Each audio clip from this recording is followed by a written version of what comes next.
809, 810.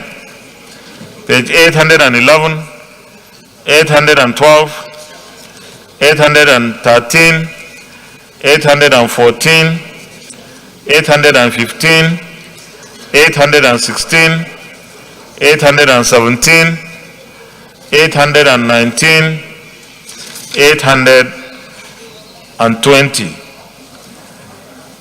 Distinguished Senator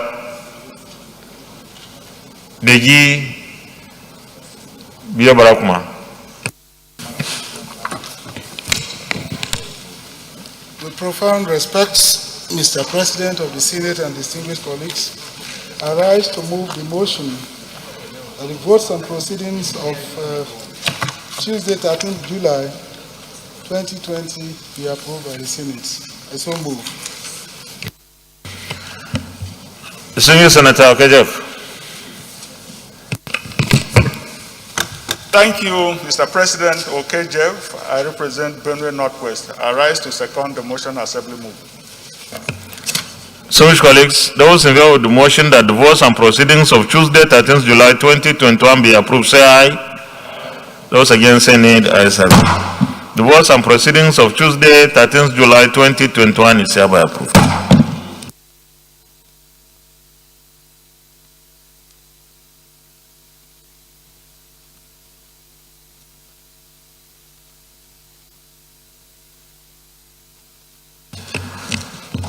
Letter from Comrade Senator Abomoro, Benue South Senatorial District.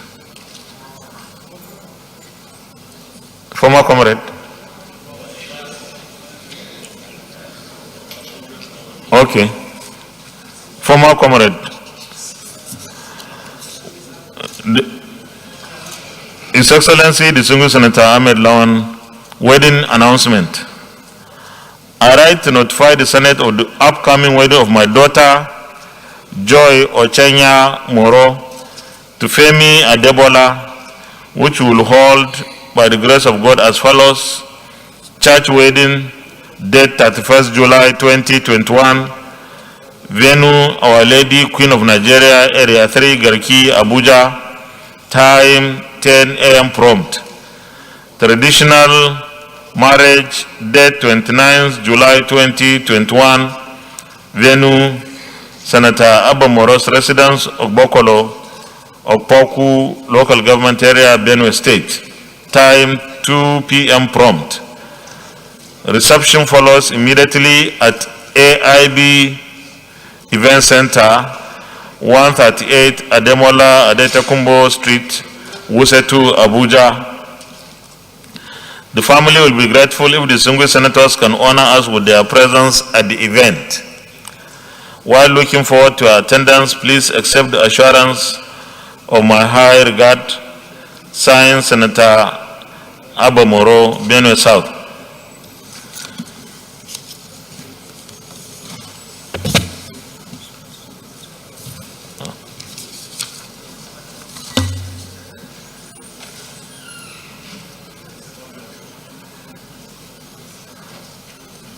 Announcement: South-South Caucus meeting. Members of the South-South Caucus of the Senate are hereby invited for an urgent meeting today after plenary. Venue hearing room 1, time immediately after sitting. Signed, Distinguished Senator George Thompson Sekibo, CON, JP,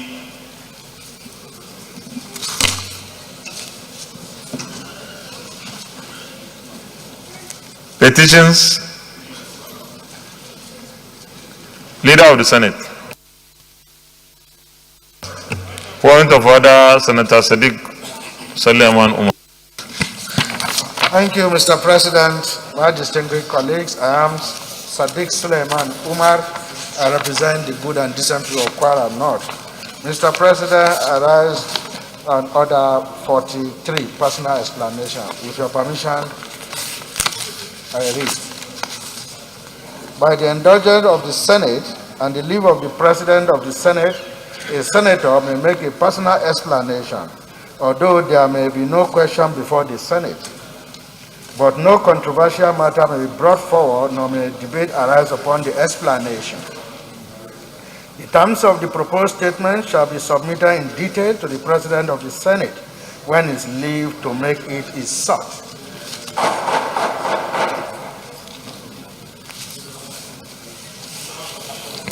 Yeah, you may proceed, please. Thank you, Mr. President. Mr. President, my distinguished colleague, I bring to the notice of the Senate of an unfortunate calamity that occurred in my constituency.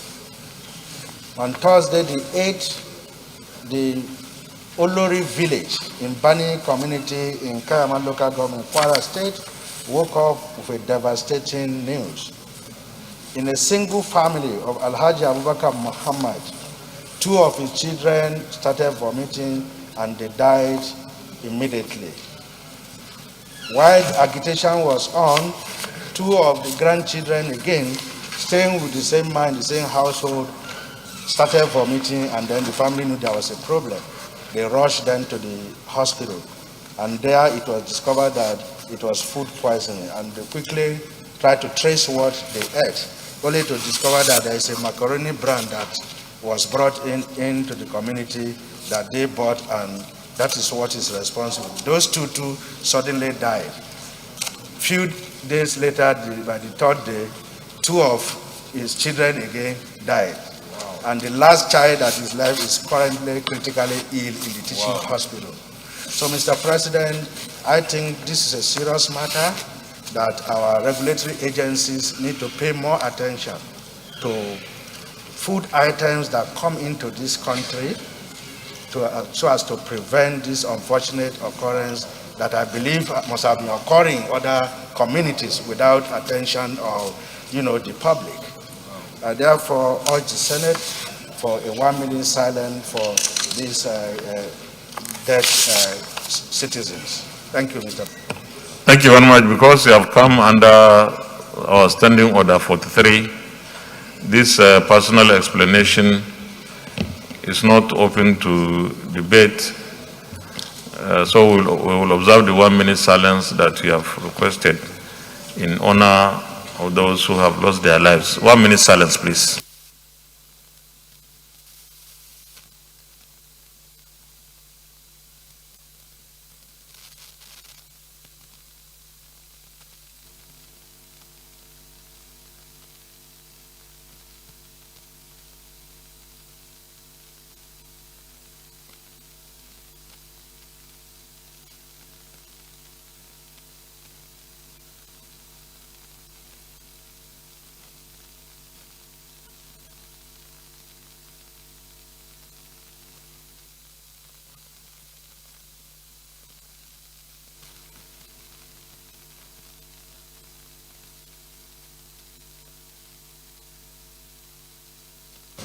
May the souls of the victims rest in perfect peace. Amen.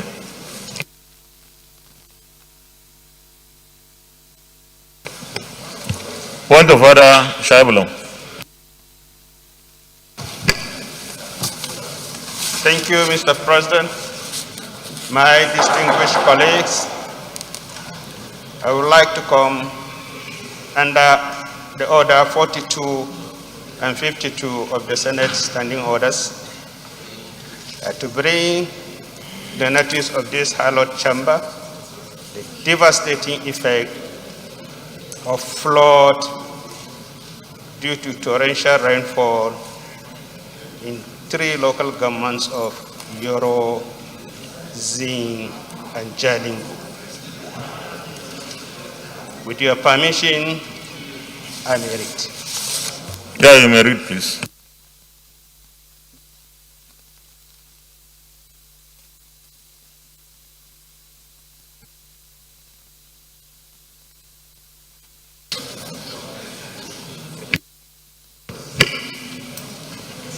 Order 42. The matter for discussion shall, if possible, be referred to the President of the Senate before the commencement of the day's sitting, and the President of the Senate shall refuse to allow the claim unless he is satisfied that the matter is definite and urgent. Order 52. A motion or an amendment may be withdrawn. No, sorry, please. Order 42. Notice shall not be dispensed with in the case of a motion in respect of any other proceeding for which notice is required, except with the consent of the President of the Senate and the general assent of the senators present. Give us a synopsis of what happened, just briefly. You have, okay, I'll put the question then. Because you have come, because you have come under orders 42 and 52, you need the consent of at least 1/5 of our colleagues here before you could present. So those in favor of the request of distinguished Senator Shaibulau that the Senate allows him to present his motion, say aye. Those against say nay. The ayes have it. You may present the motion, please. Thank you, Mr. President. And my distinguished colleagues, the Senate notes with sadness the havoc caused by serious flood as a result of torrential downpours across Jalingo, Yoro, and the local government areas of Taraba State on Saturday, 10th July 2021. The Senate regrets that the heavy downpour, which lasted for hours, has overflowed the existing drainages and river Magway in Jalingo and submerged greater part of both residential and business areas in the two local government areas of the state. Further note that the incident has rendered many people homeless, disrupt and destroy their farmlands and businesses running into millions. Further aware that this horrifying natural disaster will further aggravate the suffering and the poverty index of the victims, who are predominantly traders and farmers. Prayers. The Senate urges the National Emergency Management Agency, NEMA, the Northeast Development Commission, and the Federal Ministry of Humanitarian Affairs, Disaster Management and Social Development to, as a matter of urgency, come to the aid of the victim by sending relief materials to the affected areas. 2, urge the Federal Ministry of Environment through its ecological unit to expand the drainages in the affected areas. I so move. Thank you. Senator Mana Boacha.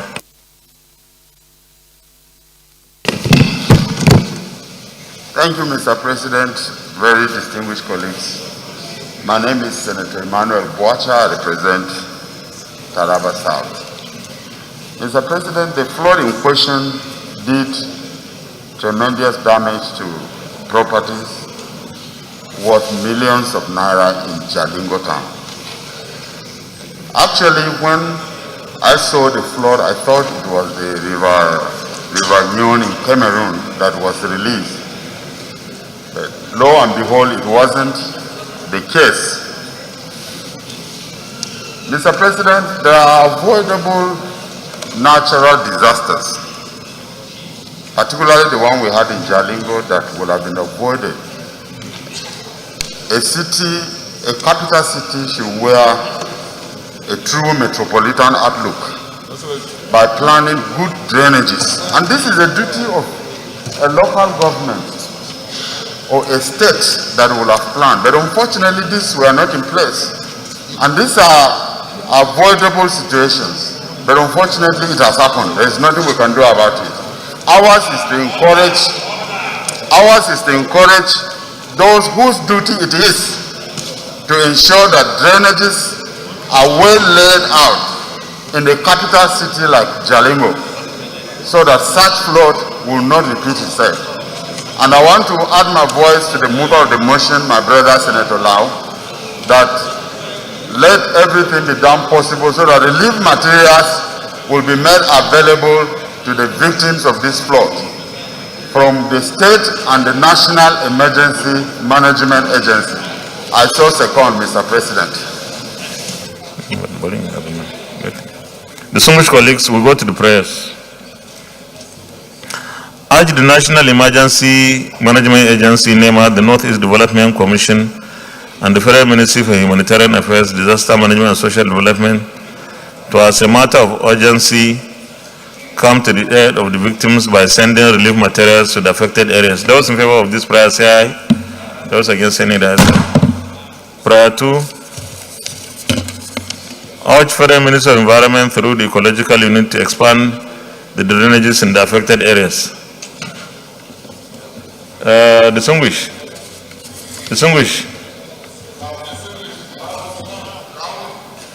I don't know, but drainages, why can't the state governments do drainage?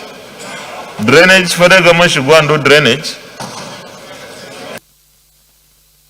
This is supposed to be even a local government thing. It can't be federal government to go and do drainage. Government through the Federal Ministry of Environmental Ecological Fund Unit, they manage and do drainages. But drainage is not an ecological problem.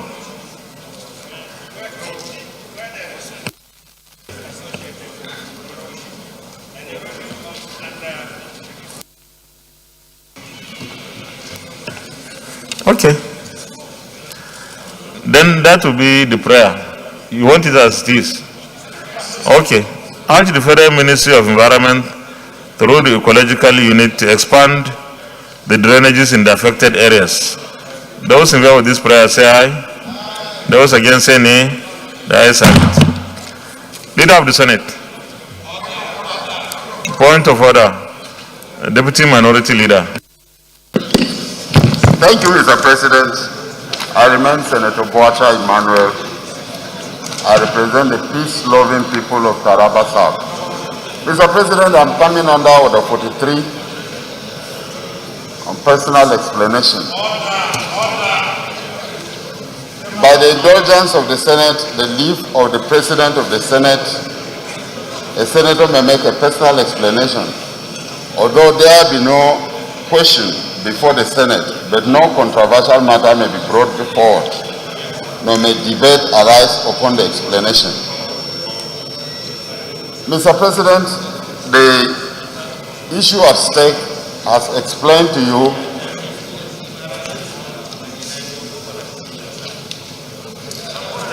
okay. Continue, please.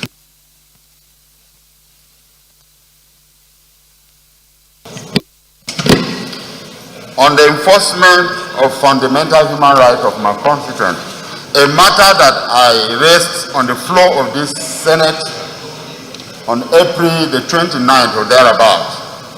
14 constituents of mine were hauled onto prison without the usual necessary judicial process. And I raised this matter on this floor with the support of this hallowed chamber to bring pressure to bear on the judiciary to do the needful. But these 14 young men were in detention since then till yesterday, 3 months, without being granted bail. Until yesterday, Mr. President, a federal high court sitting in Jalingo under the leadership of Justice Simon Amobeda gave a landmark judgment that has put smiles on the faces of the entire people of Taraba State, not only in Takum, where these detainees came from, Mr. President, I'm raising this matter to know that we still have a judiciary that can be depended on. This particular judgment and this matter actually changed my position in the support for state police, that how it can be misused to deal deadly blow on innocent citizens. I must commend the President of the Federal High Court, who sent to us, Mr. President, I must commend the President of the Federal High Court for the due diligence he employed to send a bold and a courageous judge to speak truth to power, that citizens that are helpless, have nobody behind him, could be hauled into prison for almost 3 months. This is truly strange in the 21st century. So I want to commend the judiciary and encourage them to keep it up and add my voice for the independence of the judiciary, that the judiciary will not be pocketed by any state executive. We thank God for this landmark judgment, and I pray that the Federal High Court will take special note of such judges, that they will be available for those who are helpless before the law. Thank you, Mr. President. Thank you very much. Because you have come under Order 43, there is no debate to arise from the explanation. Leader of the Senate.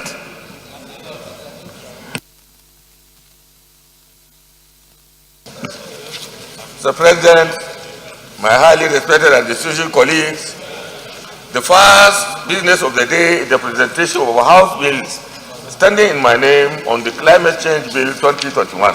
Mr. President, you may wish to invite the Clerk of the Senate to read the short title of the bill. Clerk of the Senate. Mr. President, distinguished senators, Climate Change Bill 2021, HB 357, first reading. Climate Change Bill 2021, HB 357, first reading taken. Leader of the Senate. Mr. President, my highly respected and distinguished colleagues, the second business of the day is the presentation of a bill standing in the name of distinguished Senator Degi Eremie Yobia Barakuma on the Federal College of Education, Bisambiri, Bayelsa State Establishment Bill 2021. Mr. President, you may wish to invite the Clerk of the Senate to read the short title of the bill. Clerk of the Senate. Mr. President, distinguished senators, Federal College of Education, Basambiri, Bayelsa State Establishment Bill 2021, SB 775, first reading. Federal College of Education, Basambiri, Bayelsa State Establishment Bill 2021, SB 775, first reading taken. Leader of the Senate. Mr. President, my highly respected and distinguished colleagues, the third business of the day is the presentation of the bill standing in the name of distinguished Senator Francis Ali Muhena on the Federal Bureau of Forensic Services Regulation Establishment Bill 2021. Mr. President, you may wish to invite the Clerk of the Senate to read the short title of the bill. Clerk of the Senate. Mr. President, distinguished senators, Federal Bureau of Forensic Services Regulation Establishment Bill 2021, SB 778, first reading. Federal Bureau of Forensic Services Regulation Establishment Bill 2021, SB 778, first reading taken. Leader of the Senate. Mr. President, my highly respected and distinguished colleagues, the fourth business of the day is the presentation of a bill standing in the name of distinguished Senator Lekan Ramoni Mustafa on the Federal Polytechnic Shagamu Establishment Bill 2021. Mr. President, you may wish to invite the Clerk of the Senate to read the short title of the bill. Clerk of the Senate. Senators, Federal Polytechnic Shagamu Establishment Bill, ETC, Establishment Bill 2021, SB 779, first reading. Federal Polytechnic Shagamu Establishment Bill 2021, SB 779, first reading taken. Leader of the Senate. Mr. President, my highly respected and distinguished colleagues, the fifth business of the day is the presentation of a bill standing in the name of distinguished Senator Oji Uzo-Kalu on the National Food Bank of Nigeria Establishment Bill 2021. Mr. President, you may wish to invite the Clerk of the Senate to read the short title of the bill.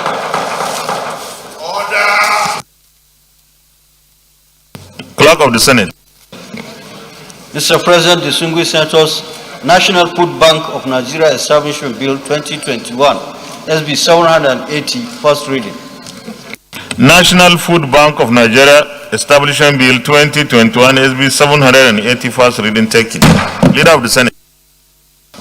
Mr. President, my highly respected and distinguished colleagues, the sixth business of the day is the presentation of a bill standing in the name of distinguished Senator Ibikule Amosun on the National Institute for Sports Act CAPN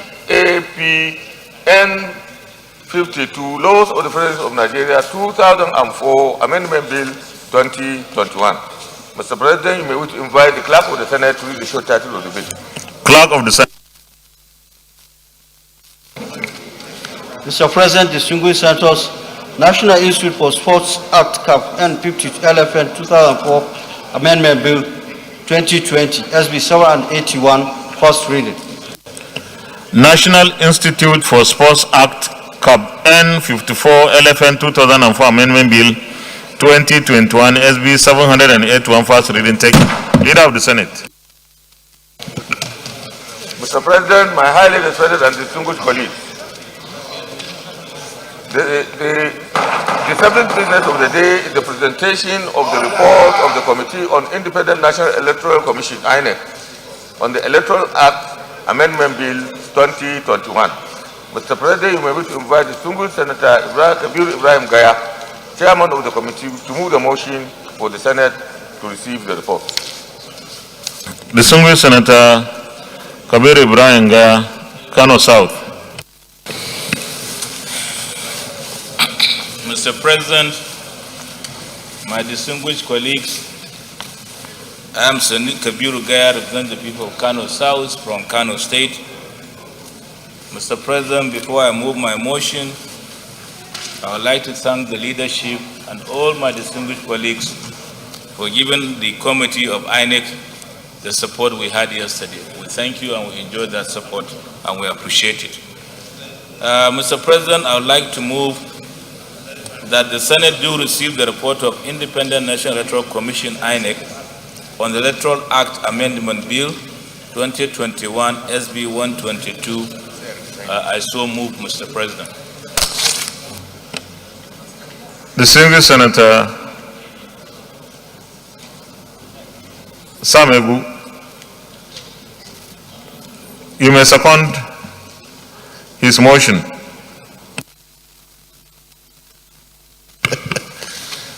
Thank you, Mr. President.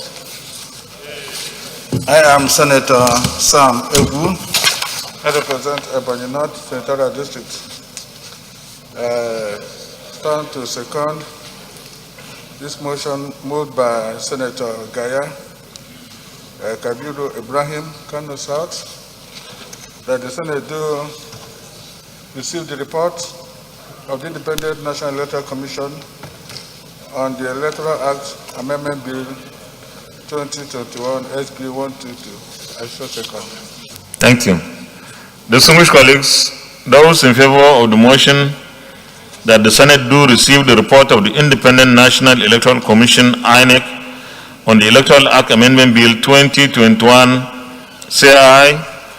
Those against say nay. The ayes have it. Chairman, you may lead the report, please.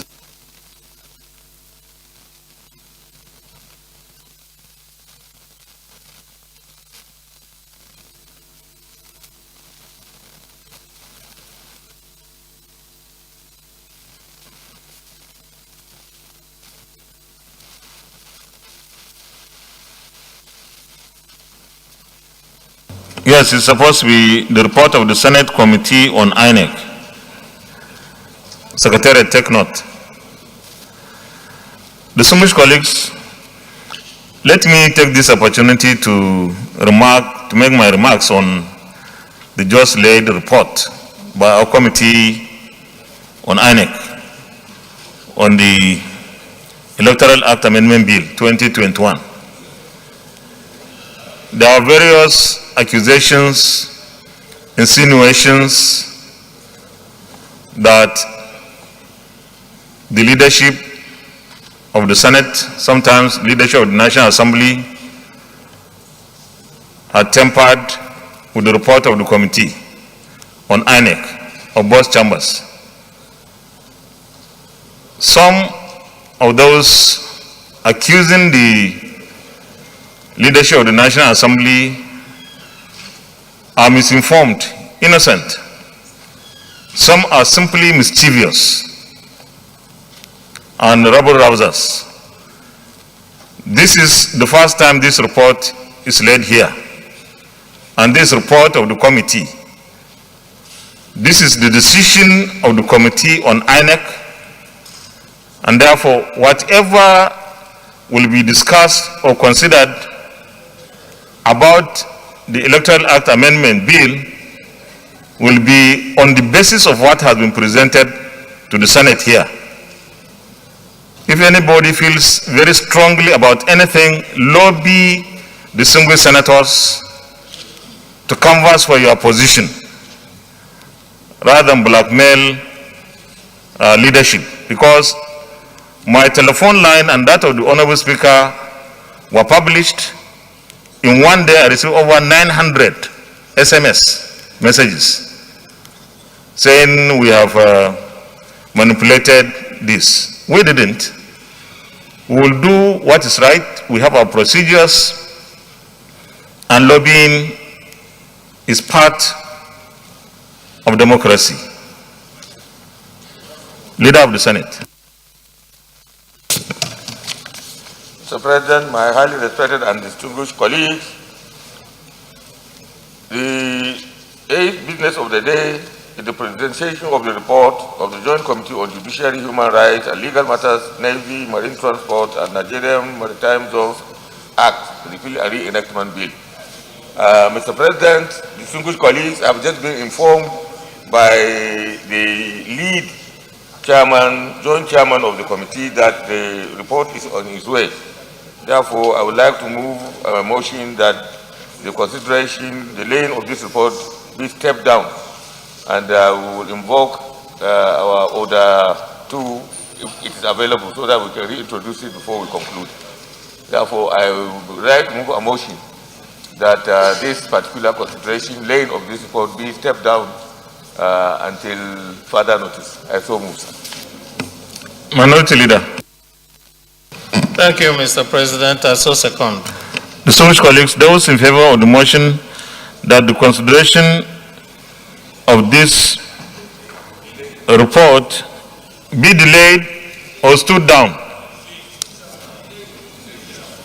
Leader, are we likely to consider it today? Or to lay? Are we likely to lay it today? Okay.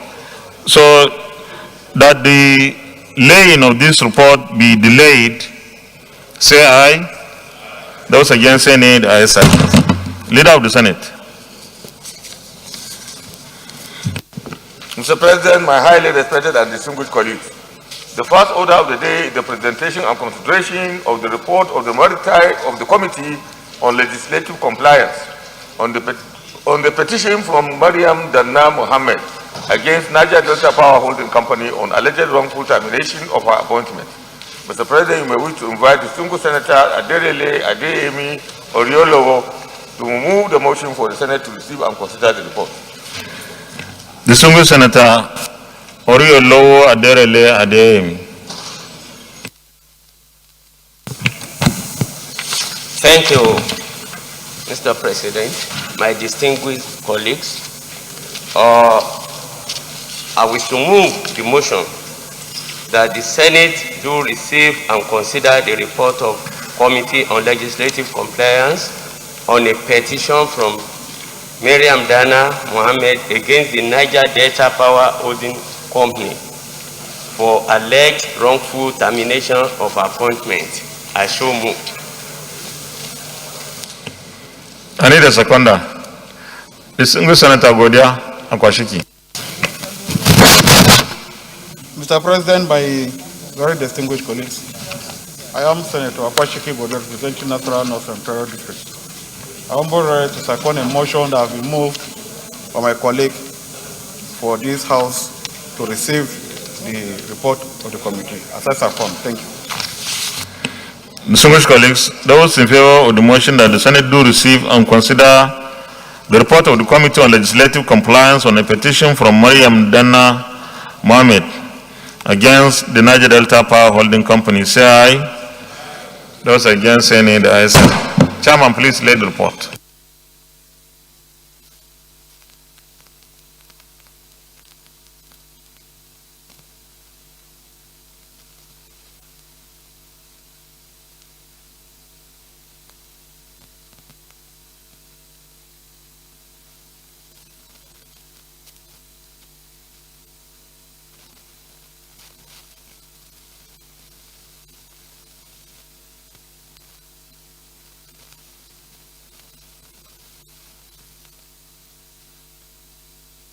You may present the report.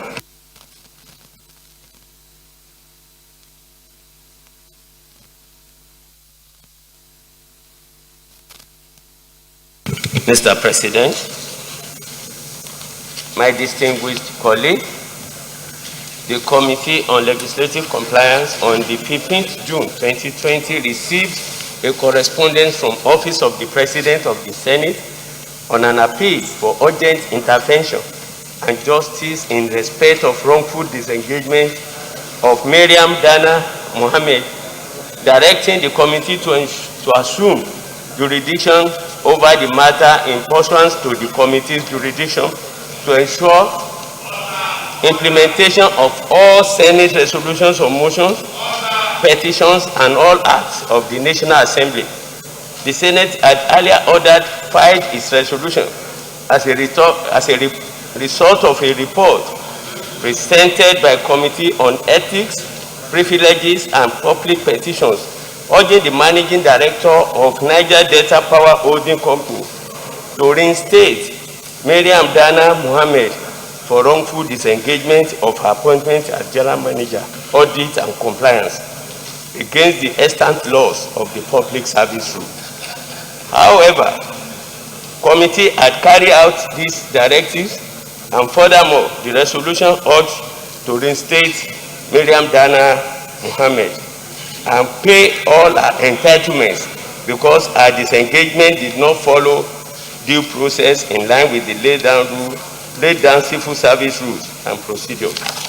And two, communicate its resolution to the Secretary to the Government of the Federation to direct the Managing Director of Niger Delta Power Holding Company for compliance and implementation.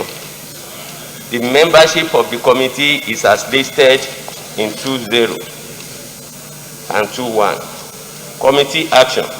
Consequently, the committee swung into action and worked assiduously and interacted with the Secretary to the Government of the Federation and Managing Director of Niger Delta Power Holding Company on the need to comply with the Senate resolution. Outcome of the committee action. The Senate may wish to know that as a result of committee's intervention or non-compliance with its resolution, both the Secretary to the Government of Federation and Managing Director of Niger Delta Power Holding Company had complied with the Senate resolution and reinstated Mariam Dana Mohammed as the General Manager, Audit and Compliance, and paid all her outstanding entitlements. Conclusion. The committee wishes to express its profound gratitude to the President of the Senate and indeed the entire Senate for the opportunity given to it to discharge this very important assignment. Thank you for much. Distinguished colleagues, this is just for the Senate to note that the Niger Delta Power Holding Company has complied with the resolution of the Senate. This issue was handled by our Committee on Ethics, Privileges, and Public Petitions, and we directed the Committee on Compliance to follow it up for implementation. So the essence is for us to note that that has been complied with, and I think we can commend the Niger Delta Power Holding Company for complying And that is what we expect all government institutions to do when our committees give us recommendations and resolutions are taken to the effect that certain anomalies and discrepancies need to be addressed. So it's just for us to note, there are no recommendations here, and the Senate has taken note of the implementation of its resolutions. Thank you. Leader of the Senate. Mr. President, my highly respected and distinguished colleagues,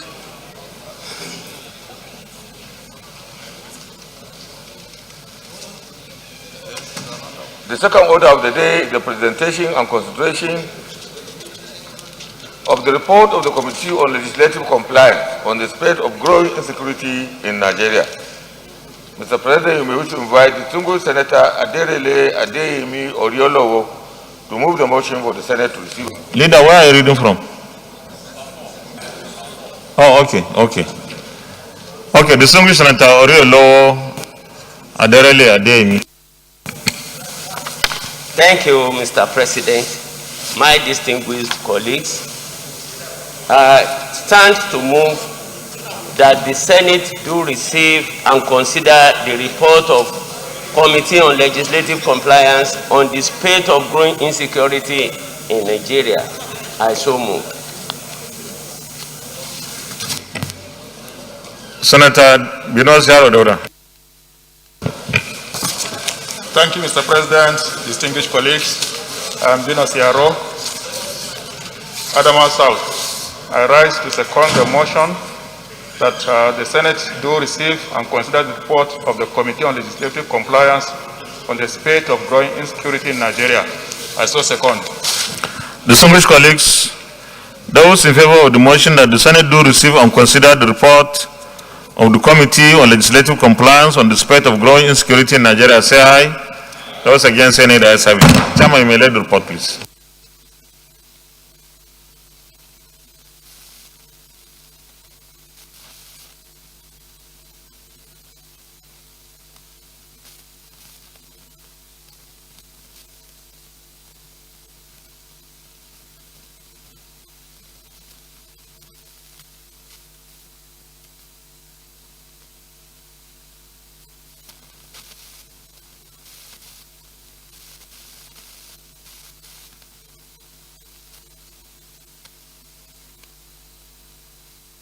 You may present the report.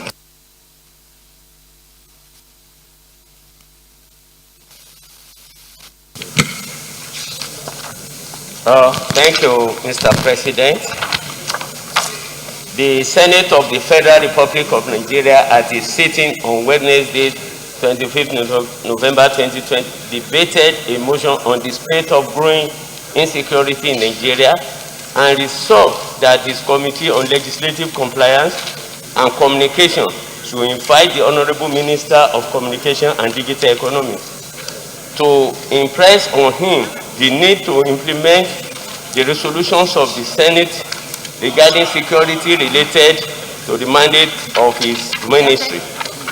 The spate of growing insecurity manifesting in such forms as kidnapping, banditry, armed robbery, assassination, and a host of other criminal activities has thus become a source of concern to the Senate and Nigerians both at home and in diaspora, and has been a pointer to the fact that agencies of government responsible for tackling this menace have not been up and doing. Members of the committee are as listed in 3.0 and 3.2. Methodology. The Joint Committee invited Honorable Minister of Communications and Digital Economy, Dr. Isa Ali Ibrahim Patami, as directed by the Senate resolution. The Honorable Minister appeared before the Joint Committee with key officers of his ministry, as well as the Executive Vice Chairman, Nigerian Communication Commission, NCC, Professor Umar Gaba Dambata. At the interactive section, the Federal Ministry of Communications and Digital Economy, and the Nigerian Communication Commission submitted documents requested by the Joint Committee which detailed their activities as related to their support for government's efforts at stemming the spate of insecurity in Nigeria. The question and answer section that followed to a large extent revolved around the submission made by the ministry and its agencies. Summary. Federal Ministry of Communication and Digital Economy. The Honorable Minister of Communication and Digital Economy spoke extensively on behalf of the ministry and the Nigerian Communication Commission as follows. Citing Section 14(2)(b) of the Constitution of Federal Republic of Nigeria, 1999 as amended, which states inter alia that the security and welfare of the people shall be the primary purpose of government. The Honorable Minister of the Federal Ministry of Communication and Digital Economy says that the deliberate use of word primary in its provision implies that security, among other issues that are of burning concern, is of utmost priority to the government.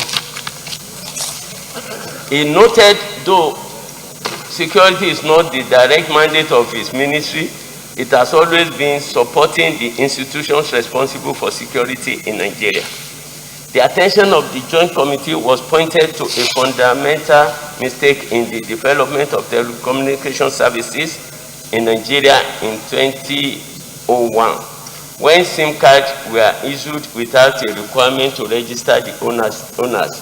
This mistake was not rectified until 2009, when it became necessary to register SIM cards. To rectify this mistake, the ministry in 2019 directed the Nigerian Communication Commission that all unregistered and improperly registered SIM cards should be blocked from all telecommunications networks in Nigeria, which resulted in 9.9 million SIM cards being blocked from the network by September 13, 2019. The ministry further developed and released a national name SIM policy on the 6th February 2020 in order to ensure that the national identification number NIN becomes a prerequisite for Nigerians registering new SIM cards, while for foreigners, their passports and visa are used. While already registered SIM cards were to be updated with national identity number before 1st of December 2020. The NIM SIM policy was also developed to ensure that only fully accredited agents support SIM card registration process without pre-registering SIM card themselves, while the eventual registration should be done by the operators. This policy thus ensures that no unregistered SIMs are ever allowed to mobile network, thereby enabling subscribers to easily check the number of SIM cards registered to their name, along with the associated phone numbers and networks. Despite these measures, the ministry observed that some SIM registration agents compromise the process for service and monetary considerations, while some criminal and kidnappers have also changed tactics by using phones of their victims, since the owner of the registered phone can easily be identified. Determined to sanitize the registration process and based on the directive of the President of the Federal Republic of Nigeria, a more comprehensive revised national digital identity policy for SIM card registration was launched by Mr. President on the 6th of May 2021 to address how to incorporate foreigners legally resident in Nigeria, including those staying for less than 24 months.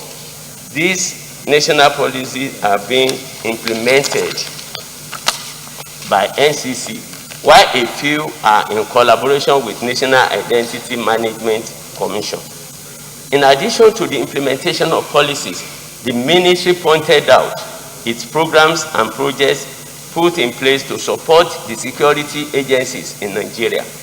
One of them is the Emergency Communication Center, ECC, and the activation of the 112 emergency communication number. So far, a total of 23 ECC has been commissioned and 12 are almost ready for commissioning. The ministry further noted that it is developing the capacity of Nigerians to play leading role in the communication sector as part of the national policy for indigenous content development for Nigerian telecommunication sector. In addition to this, the ministry is developing level digital skills of Nigerians in the area of emerging technologies by establishing a national center for artificial intelligence and robotics to support this effort. Findings. The federal government remains committed to curbing the rising spate of insecurity in Nigeria, including the use of abundant human and material resources within the Federal Ministry of Communication and Digital Economy and the agencies under it. That as part of its contribution to the stemming the tide of the rising insecurity in Nigeria, the Federal Ministry of Communication and Digital Economy completed SIM registration for the phone users by September 2019, with some 2.2 million unregistered SIM blocked.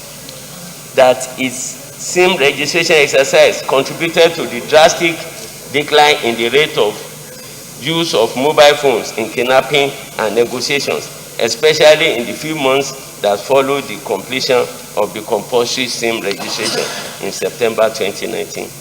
That in a bid to consolidate on the successes of the mandatory SIM registration, the Federal Ministry of Communication and Digital Economy introduced the National Policy on Name and SIM registration launched by February 2020, which made it mandatory for all SIM cards used in Nigeria to be verified with the national identification number of each citizen or owner, guaranteeing that the identity of every person who registers SIM is known to the industry regulators as well as security agencies to further prevent the criminal use of SIMs and phones in the country. That the earlier success of the SIM registration policy were compromised by the numerous agents recruited by communications companies that register SIM card owners across the 774 local government areas of Nigeria, at street corners, marketplaces, and other remote parts of each local community.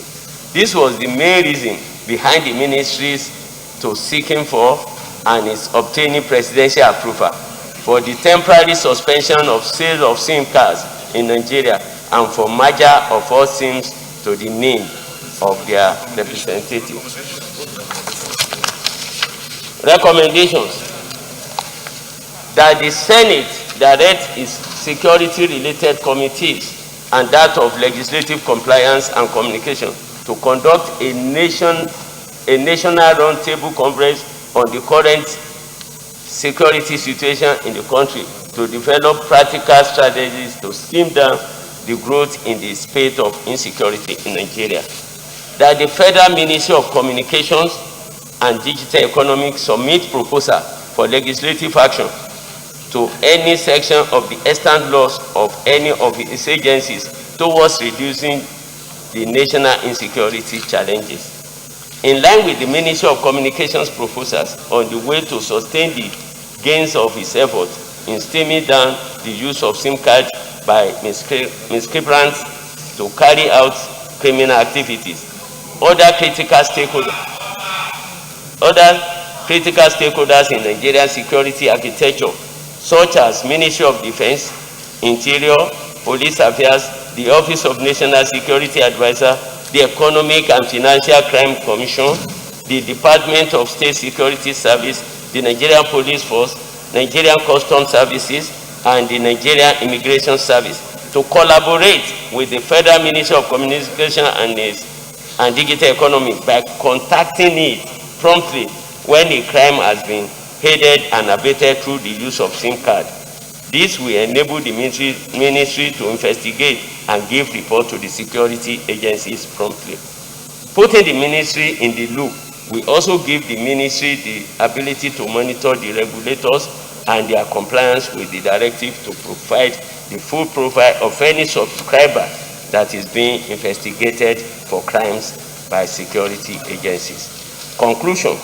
Mr. President, distinguished senators, the Joint Committee expresses its profound gratitude for the opportunity to undertake this very important assignment. I hereby move that the Senate do approve the recommendations of the Joint Committee. I so move. Thank you.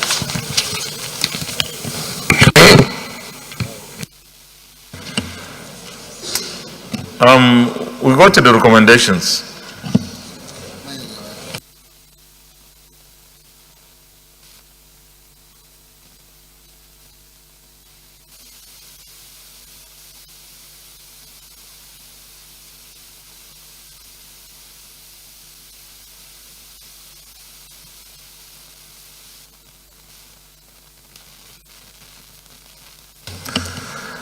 Recommendation 1, that the Senate directs its security-related committees and that of legislative compliance and communications to conduct a national roundtable conference on the current security situation in Nigeria and to develop practical strategies to stem the growth in the spate of insecurity in Nigeria. Leader. Mr. President, I want to amend this. In fact, I would like to observe that this issue of roundtable national conference, that's one of the first legislative interventions that this Senate conducted. In fact, there is no single security agency in this country that was not involved. And we went and also conducted one-on-one interviews with every single officer who is heading a security institution in this country. In addition to that, the Ministry of Communications was directly involved in all the deliberations because we judge the importance of that ministry in the security architecture of this country in a digital age. Therefore, all these issues have been concluded. We came before this distinguished chamber. We brought a report. That report, every single, the copious recommendations were made. Every single one of them was read out and they was approved by this chamber. After the approval of this chamber was secured, we compiled the report and distributed it to the presidency and to the leadership of every single security agency in this country. We are pursuing this, and the House has also finished a similar conference which they submitted their report directly to Mr. President. So I think this particular prayer has been overtaken by events. I therefore suggest that the Senate appeal to the executive arm of government to implement the resolutions of the Senate and the National Assembly on the security architecture and the security architecture that has been recommended to the executive for implementation.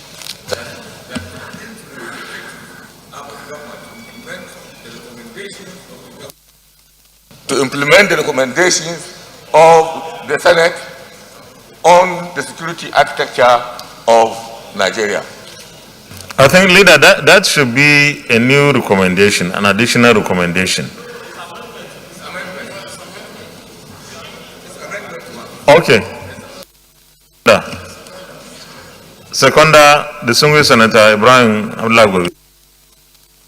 Thank you very much, Your Excellency, distinguished colleagues. I second the motion ably moved by the leader. Please, Secretary, I hope you have taken note of the amendment. Yeah? Okay. So those in favor of recommendation 1 as amended, say aye. Those against, say nay. The ayes have it. Please, if you have not taken exactly, Leader, you write it so that they will have it as voted. Recommendation 2, that the Federal Minister of Communications and Digital Economy submit proposal for legislative action to any sections of the extant laws of any of its agencies toward reducing the nation's insecurity challenges. No, we are voting, not comment.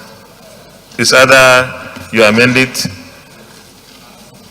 So, the amendment, Senator Uche Kunife. Thank you, Mr. President. Mr. President, distinguished colleagues, my name is Senator Uche Lilian Ekunife Yok. I represent Anambra Central and from Anambra State. Mr. President, 8.2, that the Federal Ministry of Communications and Digital Economy submit proposal for legislative action to any sections of the extant laws of any of its agencies towards reducing the nation's insecurity challenges. Mr. President, this is not their primary responsibility. Therefore, their job is to complement the efforts of the security agencies. My amendment is that the Federal Ministry of Communications and Digital Economy should liaise with security agencies in charge of security situation in the country to submit proposal for the legislative action to any section of the extant laws. Because if you allow them to do this, we are going to have, overlap functions and, conflict. You see, it's the Ministry of Communications has NCC, I think they have SPFS, NIDA, and so on. So I think the idea here is not for security agencies, but for any inadequacies in the laws establishing the agencies that this ministry supervises. So I think it's in order. Are you okay with that? No, Mr. President, check the last one. It said the extant laws of any of its agencies towards reducing the nation's insecurity challenges. In the process of editing or amending their law, they could have some, overlap functions and or conflicts in the functions of the security agencies in Nigeria. But if you think so, that's fine. Distinguished. The operating word there is agencies. The agencies that the Ministry of Communications and Digital Economy supervises. That's the. So I think it's in order. Those in favor of recommendation 2, say aye. Those against, say nay. The ayes have it. Recommendation.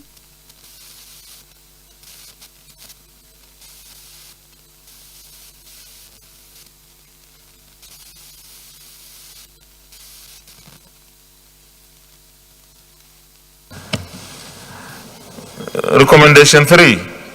In line with the Ministry of Communications proposal on the way to sustain the gain of its efforts in stemming the use of SIM cards by miscreants to carry out criminal activities, other critical stakeholders in Nigeria's security architecture, such as the Ministries of Defense, Interior, Police Affairs, the Office of the National Security Advisor, the Economic and Financial Crimes Commission, the Department of State Security Services, the Nigeria Police Force, Nigeria Customs Services, and the Nigeria Immigration Service to collaborate with the Federal Ministry of Communications and Digital Economy by contacting it when a crime has been aided and abetted through the use of SIM cards.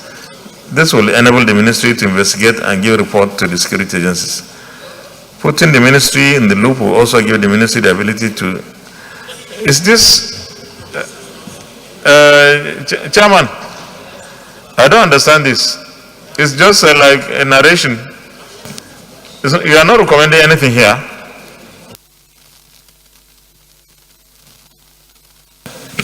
The listed agencies to collaborate with Ministry of Communication so that a prompt action will be taken in investigating and... Can we rework it? Because the way it is... So if they are already doing that, then it means we don't need this recommendation. Chairman, are you okay with that? The reason why we put this was that from the submission of the Honorable Minister of Communication, there used to be a gap between these agencies listed and the ministry, especially when it has to do with investigating criminal activities. aided by SIM cards. That is why we need to put that one there. It was as a result of observation of the Minister of Communication and Digital Economy. Senator Ibrahim Gobir. Thank you very much, distinguished colleagues.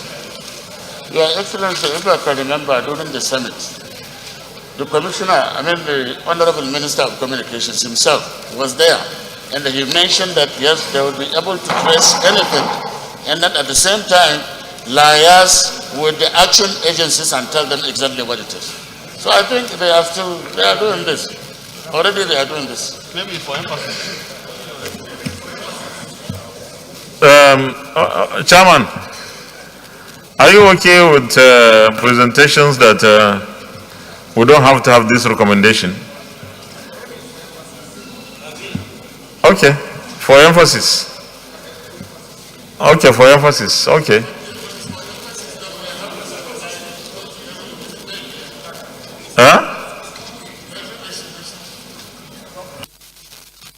Deputy Chief. Thank you, Mr. President, distinguished colleagues. Ali Sabi Abdullahi, Niger North. I think maybe perhaps because the agencies were listed, that made it long.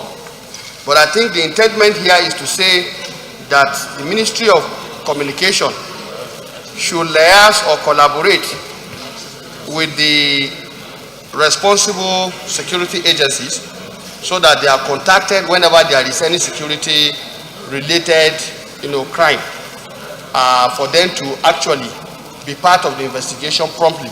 I think that's what this whole thing is trying to say. And actually this is being done, but because we are discussing this thing on and on almost every. So what are you suggesting now? We sustain the recommendation just for purpose of emphasis. Okay. Those in favor of recommendation 3, say aye. Those against say nay, the ayes have it. Thank you very much, Chairman. Leader of the Senate.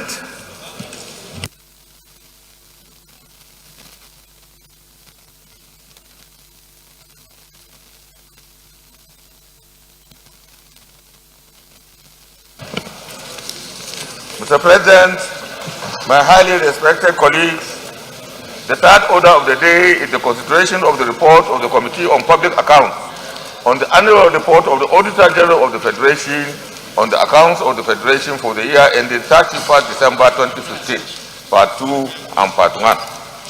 Mr. President, you may wish to invite the distinguished senator will note that we considered the voluminous report that was brought by the chairman of the committee, and it was suggested that that report should be summarized and reduced in an edited version where the recommendations can be considered and disposed with by this distinguished chamber. The chairman has done that much, and the copies will be distributed to all members for guidance.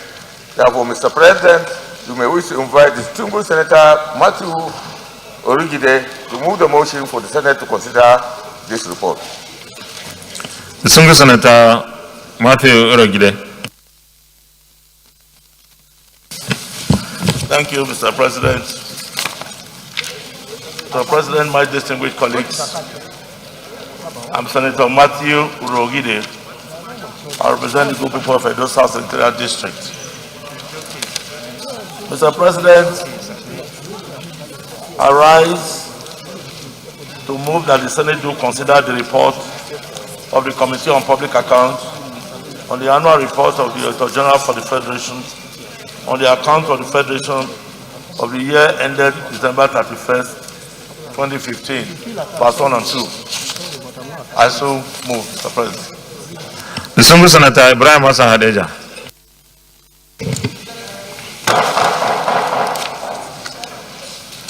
Thank you, Mr. President. My most distinguished colleagues, I rise to second the motion ably moved by the Chairman Public Accounts Committee that the Senate do receive and consider the report of the Committee on Public Accounts on the annual report of the Auditor General for the Federation on the accounts of the Federation for the year ended 31st December 2015, Part 1 and 2. I so second.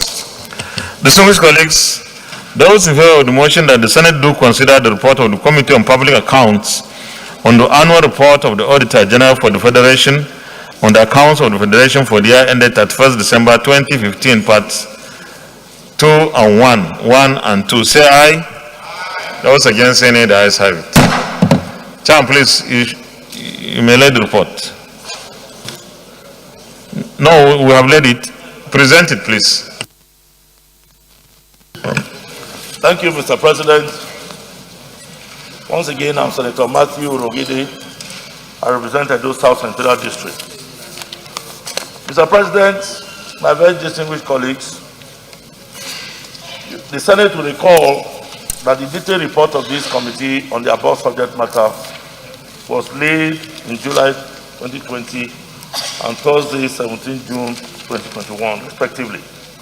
Similarly, the reports were deliberated upon by the Senate on Wednesday, 23rd of June 2021, with the resolve thereafter that the Senate Public Account Committee should give a summary of its recommendation to the Senate for further consideration and adoption of the recommendations therein. It is pertinent to note that the committee served for the consideration of the two reports, Tuesday and Thursday every week of February in 2020. Against the backdrop, the Senate is hereby requested to know that Part 2 of the Auditor General's report contains queries of the Federation account and financial statement, while Part 1 deals with the queries against ministry departments and agencies. The two detailed reports capture the sustained queries, response of the NDAs, the observations of the committee, and its recommendations on sale. Equally, it contains the list of all NDAs queried, pattern of appearance and non-appearance, as well as submissions of relevant documents and defense. It also has the list of NDAs cleared of any wrongdoing and others whose matters are still pending. For ease of reference, the Senate is to be refreshed that the Auditor General queried 114 NDAs, while the committee invited all the concerned NDAs, out of which only 84 made submissions and appeared for defense on the queries against them. However, 21 NDAs sent written responses but did not appear, to which the committee analyzed their reports and made appropriate recommendations. In the light of the sensitivity of the aforestated, it is worthy of note that 7 MDAs neither made submissions nor appeared before the committee, and 2 others reported that either EFCC or ICPC or both were in possession of their documents, thereby making it difficult to make any meaningful defense against the queries. Among the NDAs that appeared before the committee or had their submissions reviewed, 46 NDAs had all their queries vacated, 59 had their queries sustained, and recommendations for the consideration and the consideration of the Senate. For the consideration of the Senate, some unresolved matters still under consideration will subsequently be reported thereupon shortly after concluding action. Consequently, attached is the summary of all the queries on the federal government financial statements to Federation accounts and 59 other MDAs whose queries were sustained with corresponding recommendations in line with extant rules. Mr. President, distinguished colleagues, this report, as demanded by the Senate on Wednesday, the 23rd of June, we have summarized. This report had a pagination of about 150, but now we have been able to bring it to about 30 pages. And you see the first part of this report, Mr. President, is the one that has to do with Part 2, which is the financial statement and, of course, the Federation account. That one we have been able to summarize into 3 pages. And here we have put the agencies for the first pages, that is pages 1 to 7. And then, of course, at the back, we have attached the financial regulation for easy comprehension by our colleagues, because all the recommendations made, we have financial regulations that have been stated against them. So we have a copy financial regulation at the back. So this one makes the presentation a bit bulky. So I crave your indulgence, Mr. President, that we look at this report as summarized. The tables that we are provided, here, the summary of the infractions committed by the MDAs. Then the second is the recommendation made by the committee. And then, of course, the remarks will be the decision that will be taken by this distinguished Senate. So, Mr. President, I think it's going to be in the committee of whole that you can graciously look at these recommendations and the summary of the report. I think they are precise, and if there's anyone that needs any explanation, I will most humbly stand up to explain. Thank you, Mr. President. Distinguished colleagues, this is the report of the Committee on Public Accounts. Senator Adiola, do you have any comments? Thank you, Mr. President. Very distinguished colleague. I listened with rapt attention to the proposal of the chairman of the committee concerning the table of content he has provided, which he wants us to work with. But I want to seek clarification from the fact that the recommendation he has proposed on each of the irregularities under the summary of infractions he has recorded, that is he proposing that we should uphold this recommendation if need be, and if we need to reject any, do we still go ahead and reject based on his recommendation concerning the infraction he has reported in each of the columns?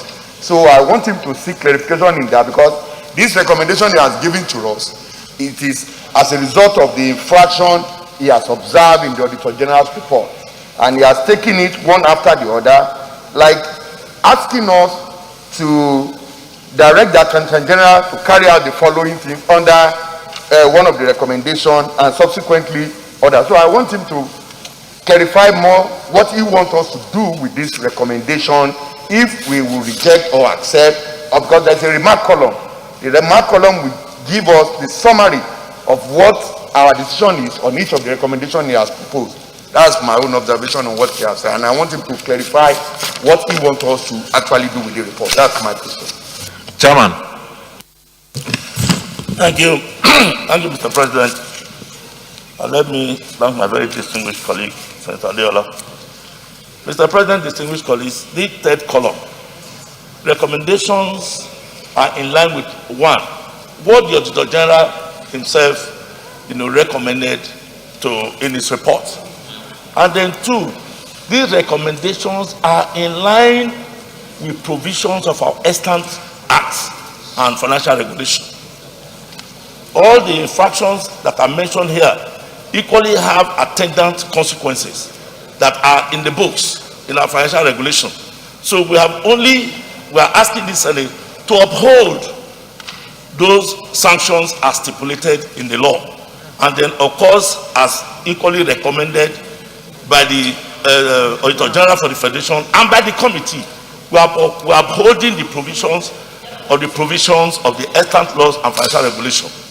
So deviating from this really will not be in tune with recommendations that we have in the books. Thank you very much. Deputy Chief Whip.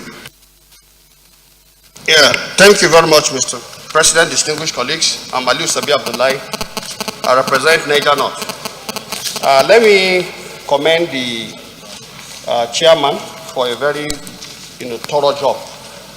However, based on this last intervention by Senator Adiola, perusing through the various recommendations, I want to say the way they were put will also be conflicting with public service rule. For example, in those areas where you say the officer should be demoted, I've seen somewhere where you said the officer should be demoted and taken to another schedule.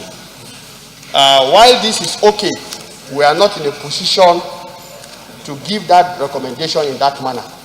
I think what we should be talking about is to ask that in view of what you may say is a prima facie case against them, as seen here, we should ask the ministry to institute their own procedure so that they will be the one to finally take that decision of demoting them.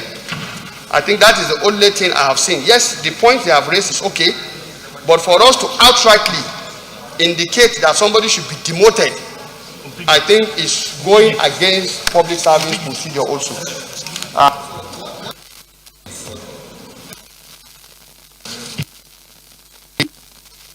Some of the recommendation, maybe one will get there, but otherwise, yes, the recommendations as they have it here are things we can actually deal with. Senator Deola. Mr. President, for giving me another opportunity to say, I haven't listened to the chairman of the committee. Mr. President, in his submission, he mentioned that this recommendation, majority of this recommendation here are recommendation by the Office of Auditor General, and that we want the Senate to upheld the recommendation of the Auditor General as contained in the Auditor General report. And part of, yes, I'm coming. And he said also, one very important thing that is very instructive, he said, is that Chief Whip, please, the comrade is standing. That the committee concur with this, because what we have Auditor General's report is for us as National Assembly to look into all the report as put together by the Auditor General of the Federation. And in doing so, we invite these agencies to come before us and clarify all of these queries that have been raised by the Office of Auditor General.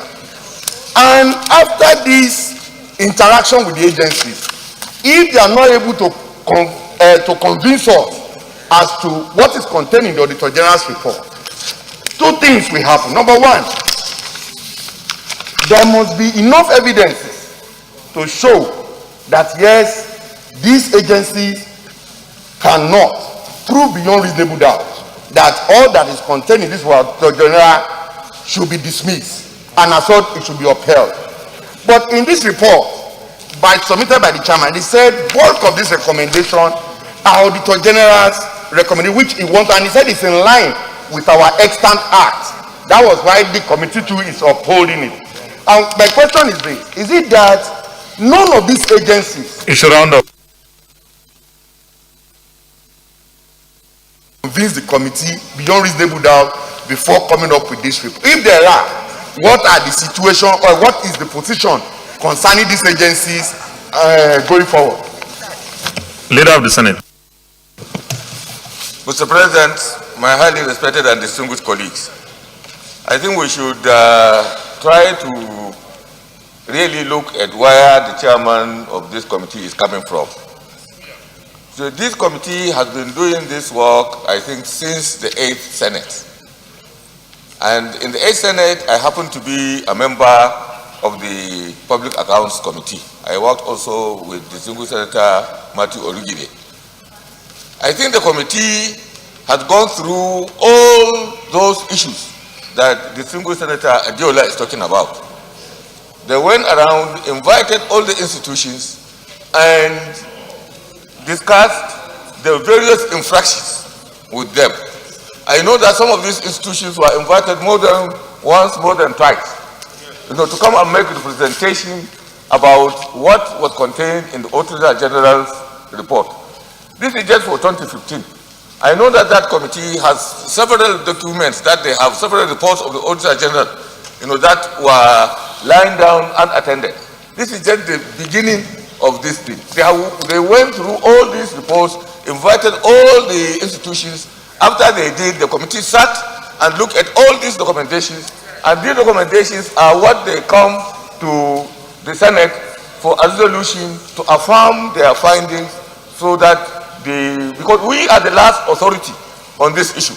Anything we leave undone on public accounts will never be done by any other institution or authority. The only area where I think there is an important issue to note is the issue that has been raised by the Deputy Whip, Senator, Distinguished Senator Sabi Abdullahi. Where civil service issues are involved, I think the issue is to not to say dismiss or what. The issue is to refer to the disciplinary committee of the relevant ministry so that they can take further action on the issue. But I think this is a beginning. We should not shirk our responsibility of taking hard decisions on some of these issues. Sometimes when you take those decisions, you may not avoid making mistakes. But if you are afraid of making mistakes, you will never take a decision. So it's better to take decisions and then later on rewarding or deserving cases can come forward and those decisions can be reversed. I'm not going back again and telling the Public Accounts Committee to go back and redo what they have done before. I think it's putting the cart before the horse. So I will ask and appeal to members to consider the hard work. In the whole of the 8th Senate, what I served, nothing of this time had come before us. So I commend the committee for the hard work, for the immense work they have put to even come up with these recommendations. The issue is that let us take the recommendation one by one. Leader, you may round up. Consider the amendment and move on. Thank you very much, Mr. Chairman. Okay, distinguished colleagues, let me comment here. I've asked Senator Solomon Adiola Olamilekon twice to speak because he served as Chairman Public Accounts Committee in 2011, I think. And I served with him during that period. So I was trying to get from his experience. Of course, we have to commend our committee on public accounts.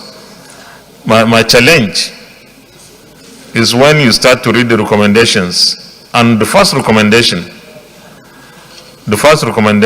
that is the part 2, and I will read just for us to get the sense. It says the Accountant General of the Federation should provide 1. Authorities for all the additional and disposal of investments. 2. Share certificates of all the additional investments. 3. Disclose information on Crown Agents' investment funds, the infrastructural bank rights issue. I thought these are the issues that the Auditor General himself raised. So the committee should have gone the next step to address those. No, this is what I'm saying. Even if it is not Auditor General's remarks, the committee should have found the outcomes here, because these are still questions that have not been answered.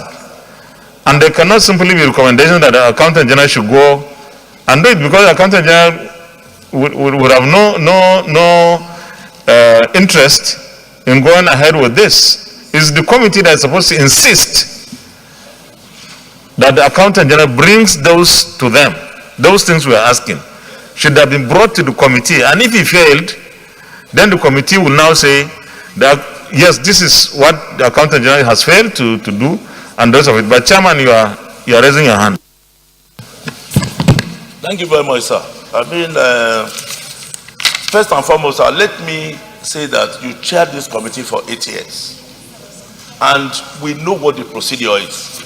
Maybe for the sake of clarity, sir, all the agencies of government that are in excess of 700 that are audited and of course the audit report sent to the Auditor General by provisions of Section 85 of our Constitution, it is only those ones that have committed infractions that are sent to us in the report that is sent to you. And that's what I'm saying.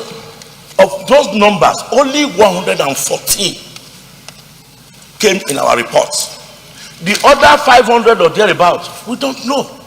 That's why we ask the questions. What of NMPC? What of NIMASA? What of the big spenders? They're not in the annual report. For 2015, 115 of them were queried. Sir, with those ones sent to us, we cannot go outside of the 115 sent to us to go and start querying other agencies. Only the one brought to us. So that's why this report in itself is already limited. Chairman, I will interject here. don't, just hold on please. Don't, I will advise that you don't limit your powers.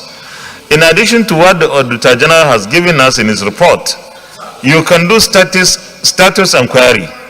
Status inquiry, you don't have to limit yourself. The Auditor General doesn't have to say something. Sir, this report is very clear. Auditor General, audited account, financial account. We do status inquiry. Looking at auditor's report can lead us to status inquiry. It can lead us to a performance audit. It can lead us to any other things. But we are looking stricto sensu. The provisions in the report sent to us. Sir, you don't mention the first one. What we have said, Federation account and financial statement, that is what is sent by the Accountant General. And the Accountant General is the one that is queried. The query that the Accountant General gave to these agencies, Accountant General now came with these agencies to answer the query before the committee. What we are saying here, Accountant General could not provide those things. That's the point. So you should mention here that he could not provide, and you see, but that's not the recommendation here. Exactly. You have done your work. It's only that in the reporting you had a little bit of a problem, because this is as a result of an infraction, irregularities in investments and other cash assets, which only the Accountant General will explain. Now, the recommendations do not show that the Accountant General has failed, because they are still asking him to bring. If he has failed, you should indicate that the Accountant General has failed to provide those information, and therefore this is the sanction. I think we are speaking about the same thing, but maybe in different ways. Okay. With due respect, sir, that is what I'm saying. All our recommendation here is what the committee agreed with. We are now bringing it to before the Senate to say the Accountant General should be compelled. Or maybe, we should have said that he has failed. But this committee, what it means that he has failed. That's why we are bringing it to the Senate, that he be so compelled. I get the point now.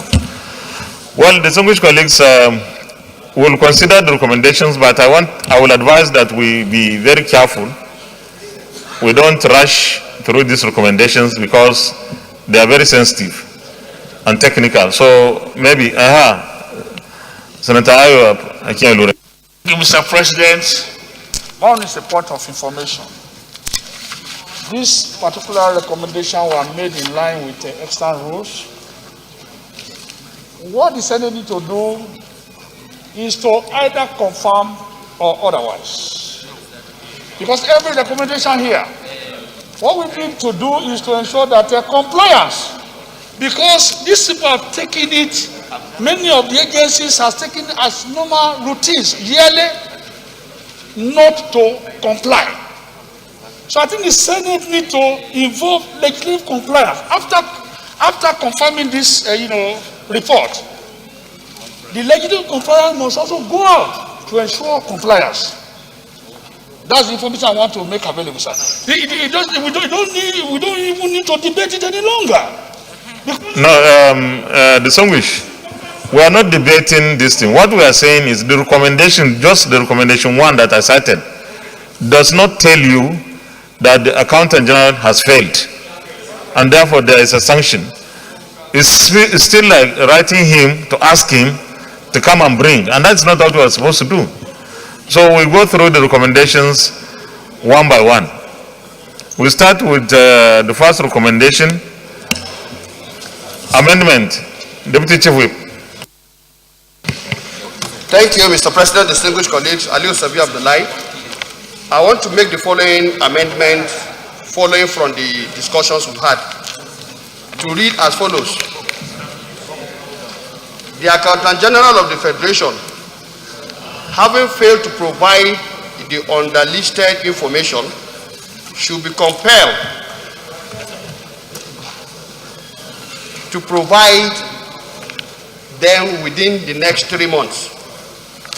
That is, as we have listed them, so that there is a time frame within which this information should be provided. Yeah. just to give them enough room.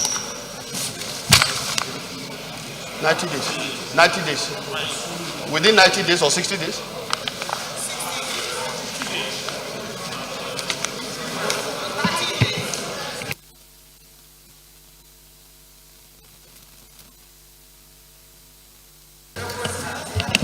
Okay, the amendment, I need a seconder for the amendment. Senator, sorry? Senator Uche Lillian Okonife. Mr. President, thank you very much. I rise to second the motion as moved. I so second. Distinguished colleagues, those in favor of recommendation 1 as amended, say aye. Those against, say nay. The ayes have it. Recommendation 2. Those in favor of recommendation 2, say aye. Sorry? Within 30 days. It should be time frame. Okay, the Accountant General, how many months? So, Mr. President,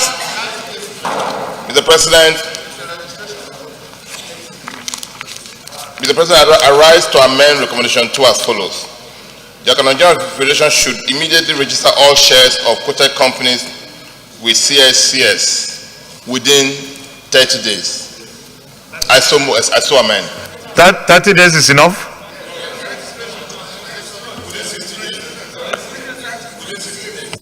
Yes. Senator Ibrahim Olurogbe, you want second amendment? Yes, I agree second the amendment.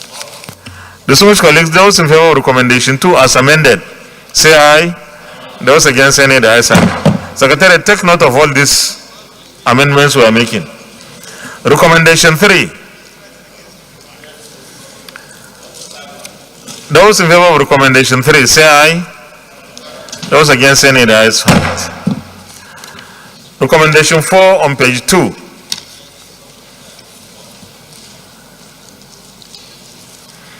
Yeah, I think that too should be tied to time. There should be time frame. The Accountant General of the Federation should address the retirement of advances with strict and strong sanctions to serve as deterrents. Is that enough? Is it okay? Okay, those in favor of recommendation 4, say aye. Those against, say nay. The ayes have it. Recommendation 5.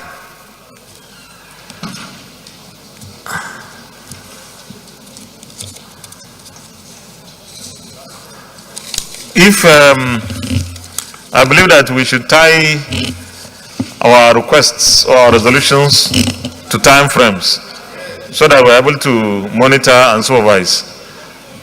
Distinguished Senator Ayo Akin-Elure. Mr. President, number 5, the officer's response will be identified by the Accountant General of the Federation and sanctioned for mismanagement of public funds in accordance with Rule 3115 of the Financial Regulations and for gross misconduct according to Rule 030-402 of the Public Service Rule within 90 days. I'll report back to the committee. Within 90 days. I need a seconder.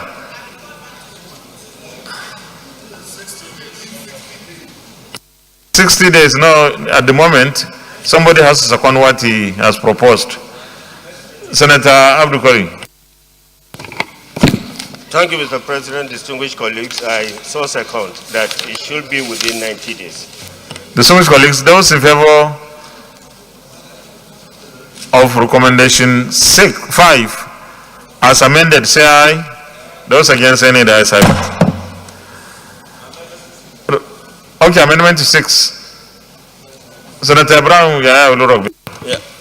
The 6-1, the Office of the General of the Federation should set in motion the process of the recovery of the loans and pay back to the special fund account within 90 days as well. Yes, sir. Recommendation 6 as amended. Those in favor of recommendation 6 as amended, say aye.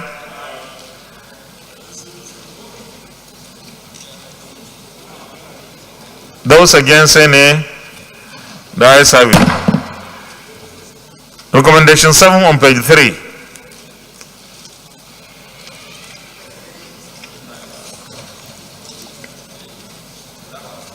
Yeah, this one has time frame. Those in favor of recommendation 7 recommendation 7 say aye. Those against say nay, the ayes have it. Recommendation 8.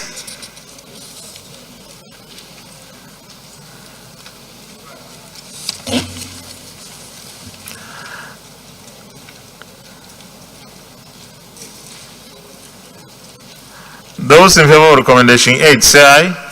Those against say nay, the ayes have it. Recommendation 9.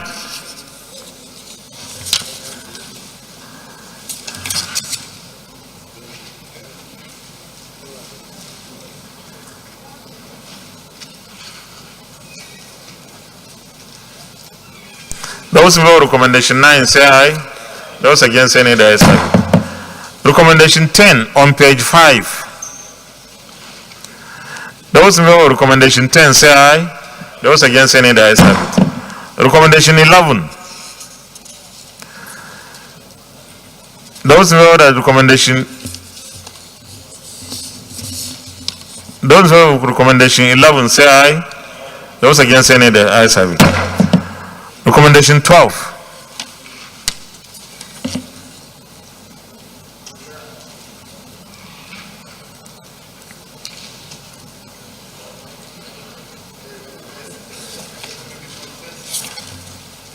This 12, they are mentioning Bauchi and Abia.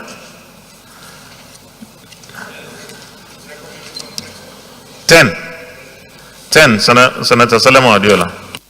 Recommendation 10.3 says FAC or any other approving authority should, as a matter of urgency, approve the agreed percentage which should be allocated to NNPC monthly as operational costs to ensure that their operations are not adversely affected. I need more clarification from the chairman regarding, because I don't know if at any point in time there was an agreed ratio of which should constitute the operational cost of NNPC. Maybe the chairman. Thank you, Mr. President. This suggestion that is made by the committee is based on what NNPC, inferred in course of their defense. In 2015, NNPC was to pay to the Federation account 2.4 trillion. And NNPC took 3.8 billion, 580 something billion out of the money and paid the balance of 1.3, and paid the balance of 1.5 billion to the Federation account. I will now ask why. They said it was the cost of the operations. And if you read, what we have said there is that NNPC ought not to have deducted before paying to the Federation account. If they need money for operation, then let it be that they are giving money. We are suggesting just like customs or FROS is giving, so that NNPC can pay whatever is accruable to it from crude oil sales straight to the Federation account. That's a suggestion. The Senate has the right to say, we take the suggestion or not, because the standard practice now is that NNPC takes money from its sales, uses it, and then without authorization, without appropriation by the National Assembly, and the balance they pay to the Federation account. Okay.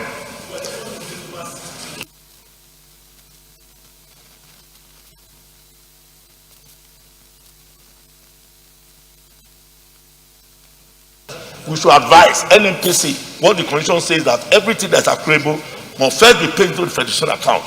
And that is the provision in the Constitution. That is our suggestion here. Okay, Senator Adiola, are you okay? Thank you, Mr. President. Thank you for coming.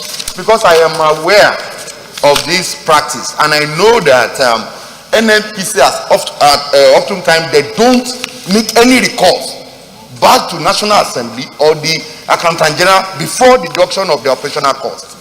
And if he has recommended it here, I believe if we are to tackle this, we should be looking for more than this we are doing, either through one constitutional amendment or amending the Fiscal Responsibility Act or other financial regulation to stop NNPC from such arbitrary deduction from money accruing to them from the sales of. Well, let me remind us that with the passage of the PIB, NNPC will be different from what it is today. So maybe going further for constitutional amendment and the rest of it may not even be necessary. But I also believe that we should have at least a resolution like this to call the attention of the authorities, but we shouldn't waste our time on constitutional amendment because of NNPC. Mr. President, I wanted to say the same 10.3 is a bit not specific and not clear. When you say FAC or any other approving authority, what authority? I think we have to specify because it's very important. Otherwise, we will end up having a problem. NNPC will have money, it will transfer everything to federation account. It may end up not having 1 naira to run its own operation, which means the next month there will be no money. So I think we have to specify which is the approving authority. Is it FAC or anyone that wants to defy? But I think we should not leave it as that because it's very vague. Chairman, so who do you have in mind when you say any other? Mr. President, right now, the distribution of the resources that the Federation account is exclusively preserved of FAC. And that is why we mention FAC. But if tomorrow any law or any law is in place authorizing any other authority to so do, that's why we left that as a lacuna to accommodate any other authority that can grab. But right now, it is FAC that is doing it. Leader of the Senate. Mr. President, from the discussion that we have, the other approving authority is the National Assembly. And that the fact, National Assembly is only other approving authority. So it means that NNPC, but I observed the observation that you have made, has cleared all this matter. But if we want to state it that the other approving authority is the National Assembly. So if you have to amend this to say that the NNPC should get that percentage from an approval coming from this institution. But I think we shouldn't share our powers with FAC. You can't say FAC or National Assembly. If the National Assembly is involved, you say National Assembly because that's the ultimate. Isn't it? That should be the ultimate. So do we amend it? Okay. So I'll put the question again on 10, on page 5. Those in favor that recommendation 10 as amended, say aye. Those against, say nay. The ayes have it. We go to 12. Recommendation 12. Those in favor of recommendation 12, say aye. Those against, say nay. The ayes have it. Recommendation 13. Amendment, Senator Abraham Oluragbe. Mr. President, the amendment is to put timelines. France should immediately recover outstanding sum of 1.5 billion from the indebted oil marketers and show proof of recovery to the committee within 90 days. Timeline of 90 days is what I'm adding to this because the committee did not put timeline for the recovery. So how many days are you? 90 days. Those in favor of recommendation 13 as amended, say aye. Those against, say nay. The ayes have it. Well, we are finished with part 2. We now go to part 1 on page 1 of the report. That's the next page. On part 1, we say of Federal Ministry of Aviation. Those in favor of recommendation 1, say aye. Those against, say nay. The ayes have it. Recommendation 2. The sum of 33.120 million be recovered by the ministry and paid to the treasury. Can we fix time? 30 days. Amendment. Thank you, Mr. President, distinguished colleagues. Aliu Sabi Abdullahi. The amendment here should be the sum of that particular amount be recovered by the ministry and paid to the treasury. Evidence of payment should be made available to the committee within 30 days. Yes. I think we are to also, it's like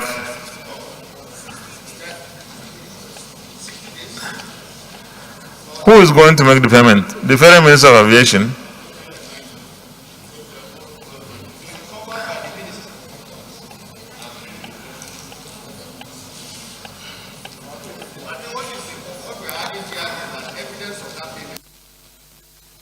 committee, and then the time frame. We need to look at the issue there. The issue is the infraction is 59 payment vouchers of this amount paid from capital and overhead votes were not produced for audit examination. They were not produced by the Ministry of by the Federal Ministry of Water Resources. So the ministry is supposed to pay. Is it the ministry or who? Because it's recovered by the ministry. Mr. President, when we say ministry now, we are talking of the accounting officer. Everywhere is the accounting officer, because it is the accounting officer that is invited, it's the accounting officer that is known by law. So when they say ministry, it's the permanent secretary. That's why we say the ministry, the accounting officer, that is the permanent secretary. But if you want to be definitive about that, the permanent secretary should refund that money, since he did not provide the supporting document for the... No, but if you say the ministry, you are referring to the Ministry of Water Resources. And you say, when you refer to ministry, you mean the permanent secretary. So who is recovering the money? Because you said, be recovered by the ministry.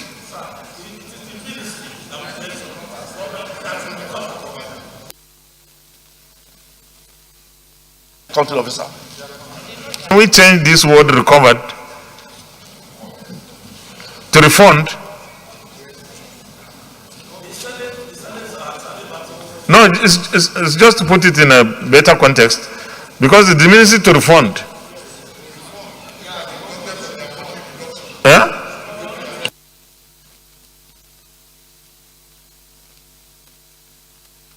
Okay. The sum of 33,120,479 naira 20 kobo should be refunded.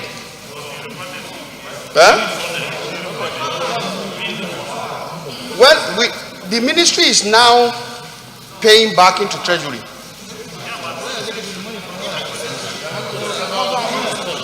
When you say should, it's like they can, they may not. But the ministry should refund. So it should be refunded by the ministry and paid back to the treasury within 60 days. No, 90 days is too much. How many days? 60 days. So those in favor of recommendation 2. Sorry? One person at a time, please. Senator Michael Nachi. Thank you, Mr. Senate President. The word should be recovered, not refunded. Because you may be on this table today, when you go, another person will be on that table to recover it. It has to be recovered. Okay, so how will it be like?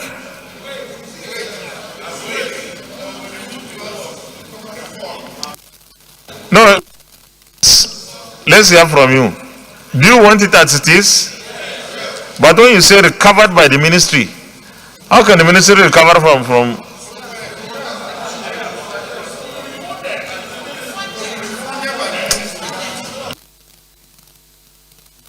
Senator Abukari? Thank you, sir. My name is Abukari, Senator Representative Borno North. There's a confusion here, because what I think the committee wants to imply here is that the ministry should go and recover from those that they paid to. But if you want to even punish the ministry by refunding, then where are they going to refund it from? Which allocation? For what? Allocations are meant for a particular purpose. Allocations are meant for a particular purpose. So how are they going to refund it? Where are they going to refund it from? What are you suggesting?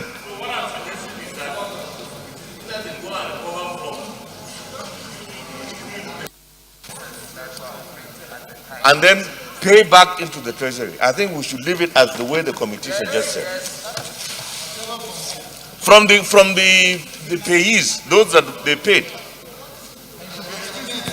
What's the amendment now?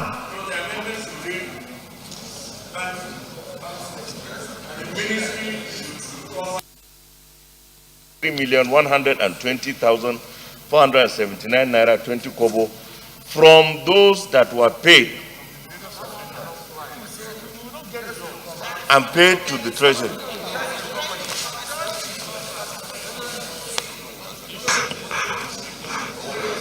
Apparently, nobody is satisfied again. Senator Kola Balogun.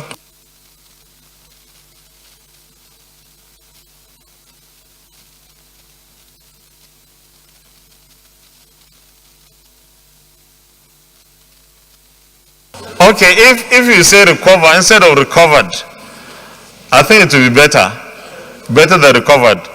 The sum of 33.12 million is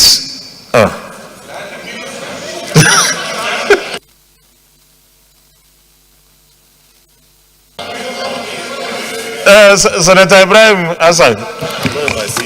Thank you, Mr. President. I think the correct word is recover, Mr. President. These are individual vouchers, 59 different ones.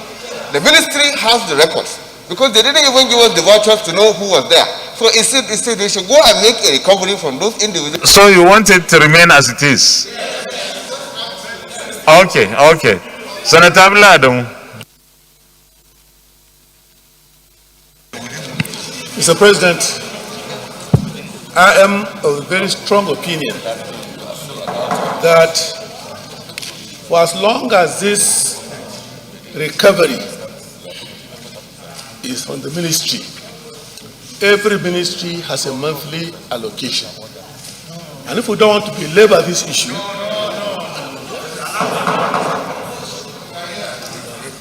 I believe that the sum of 33 million, whatever, and 20 kobo, be recovered from the ministry through its monthly allocation. So excuse me, please. The issue is who will recover it from the ministry. Senator Goji. Mr. President, these 59 vouchers must have been paid to the various people. So whoever must have received that money through the 59 vouchers should pay back this money, because they are not being able to, the minister has not been able to provide the vouchers, and therefore the payments have not been justified, and therefore it is the beneficiaries of those 33 from 59 vouchers that should be compelled to pay back this money, not from the ministry's allocation. Because if you say ministry allocation, it means those who have got the money illegally have chopped the money like that, and now we are making double payment to government. So they should recover this money from those who benefited from those 59 vouchers. Okay, I have a proposal based on what he said. The ministry should recover this sum of money and pay to Treasury within 60 days. Is that okay? No, we deal with that when we reach there. Those in favor of recommendation 2 as amended, say aye. Those against, say nay. The ayes have it. Recommendation 3. Those in favor of recommendation 3, say aye. Those against, say nay. The ayes have it. Recommendation 4 is on page 2. Nigerian Postal Service.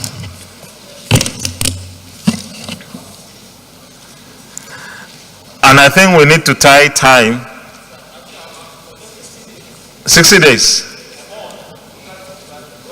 So just like Senator Ibrahim is suggesting, are we going to make it a standard 60 days or 90 days or something? Okay, 60 days. So recommendation 4. Those in favor of recommendation 4 as amended, say aye. Those against, say nay. The ayes have it. Recommendation 5. 60 days. Those in favor of recommendation 5 as amended, say aye. Those against, say nay. The ayes have it. Recommendation 6, still on page 2. The Chief Commissioner should be sanctioned for gross misconduct in accordance with Financial Regulations 3129. Those in favor of recommendation 6, say aye. Those against, say nay. The ayes have it. Recommendation 7 on page 3.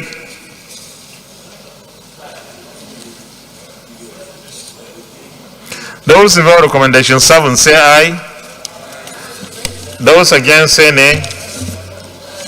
Yes, recommendation 7 terminates on page 4. Those in favor of recommendation 7 say aye.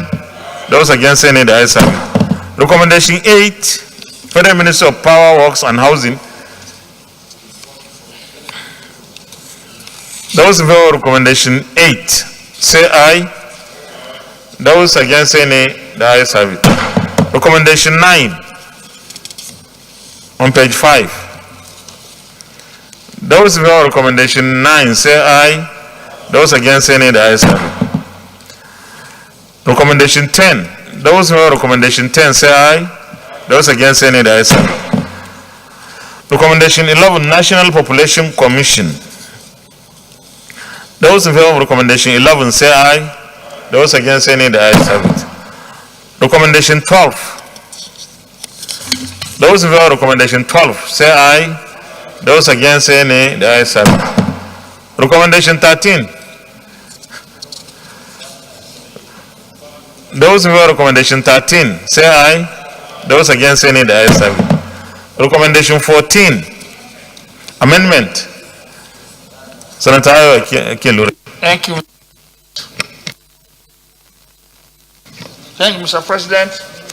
The sum of 61,436,400 being the understated disposable value of the vehicle be recovered and be paid to the treasury within 60 days and report back to the committee. Mutatis mutandis. So anywhere without a time frame, it should be 60 days. So recommendation 13 or 14, sorry, and 12 reflect Secretariat. Those in favor of recommendation 14, Minister of Niger Delta Affairs, say aye. Those against say nay. The ayes have it. Recommendation 15 on page 8. Those in favor of recommendation 15 say aye. Those against say nay. The ayes have it. Recommendation 16, Police Service Commission. Mutatis mutandis. Those in favor of recommendation 16 as amended say aye. Those against say nay. The ayes have it. Recommendation 17, the same thing. Those in favor of recommendation 17 as amended say aye. Those against say nay. The ayes have it. Recommendation 18, Nigeria Law Reform Commission. Those in favor of recommendation 18 as amended say aye. Those against say nay. The ayes have it. Recommendation 19. Those in favor of recommendation 19 say aye. Those against say nay. The ayes have it. Mutatis mutandis as well. If you look at 4.01C, the province should refund the sum of 3 million to the treasury within 60 days. So recommendation 19 is as amended. Recommendation 20. Those in favor of recommendation 20 say aye. Those against say nay. No, as amended. If you look at 5.01M, there is supposed to be a time frame there. Those in favor of recommendation 20 as amended say aye. Those against say nay. The ayes have it. Recommendation 21. Those in favor of recommendation 21 as amended say aye. Those against say nay. The ayes have it. The amendment is 5.03E MPA. Recommendation 22 on page 11. Those in favor of recommendation 22 as amended. No. Is it? Yeah.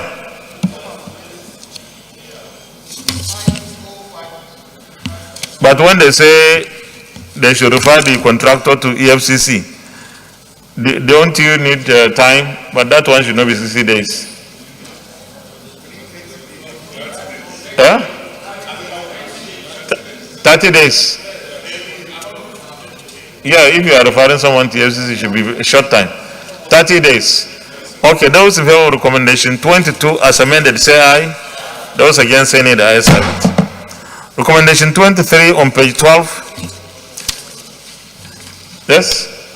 Deputy Chief Whip. Thank you, Mr. President, distinguished colleagues. The earlier comment I made was actually based on this recommendation. At page 12, I think that's where it started, but at page 14, 507G, which is part of that recommendation. Sir? We are on recommendation 23 on page 12.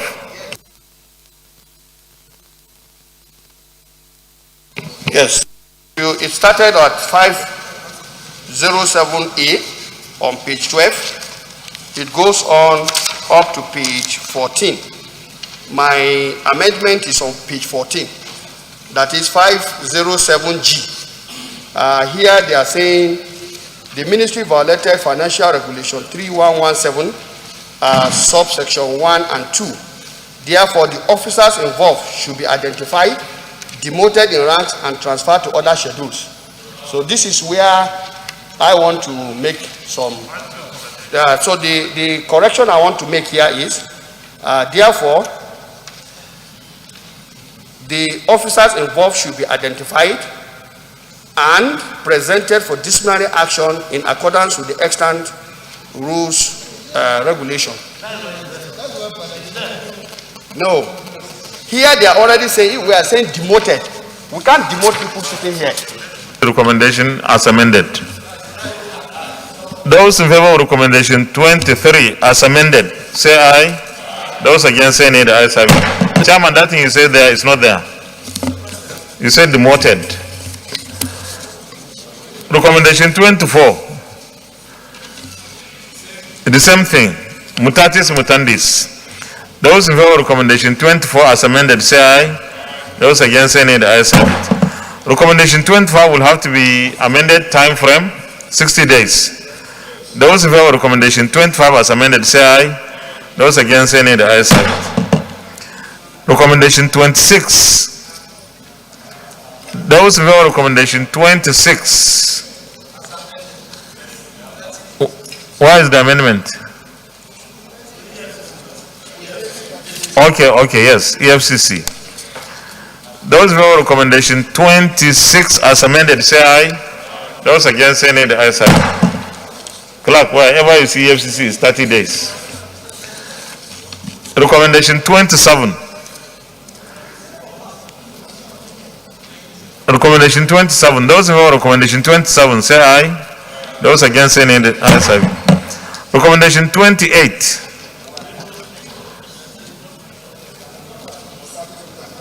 Those in favor of recommendation 28, say aye. Those against, say nay. The ayes have it. Recommendation 29. The National Automotive Council, Abuja. Those in favor of recommendation 29, say aye. Those against, say nay. The ayes have it. Recommendation 30 on page 17. Those in favor of recommendation 30, say aye. Those against, say nay. The ayes have it. Recommendation 31, Nigeria Copyright Commission as amended. Those in favor of recommendation 31 as amended, say aye. Those against, say nay. The ayes have it. Similarly, okay, recommendation 32. Those in favor of recommendation 32, say aye. Those against, say nay. The ayes have it. Recommendation 33. Recommendation 33, 34. Those in favor of those two recommendations, say aye. Those against, say nay. The ayes have it. Recommendation 35. There will be timing for NHIS. So all of them 60 days. Those who are recommendation 35 as amended, say aye. Those against, say nay. The ayes have it. Recommendation 36. Those who are recommendation 36, say aye. Those against, say nay. The ayes have it.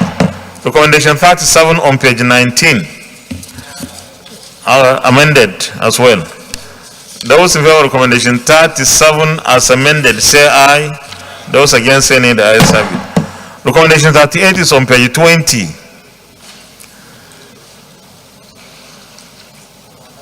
As amended. Those in favor of recommendation 38, say aye. Those against, say nay. The ayes have it.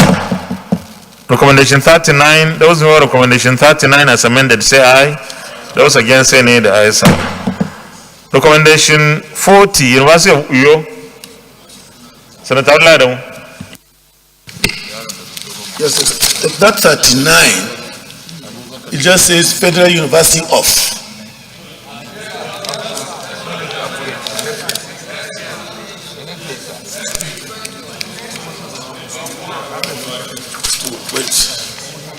Yeah, it's on page, it continued on page 21. So we go on to page 4, recommendation 40. Those, sorry? Yeah, those who recommendation 40 as amended, say aye. Those against say nay, the ayes have it. The same thing with the recommendation 41. University of Ilorin, Senator Olurogbe, we are giving you 60 days.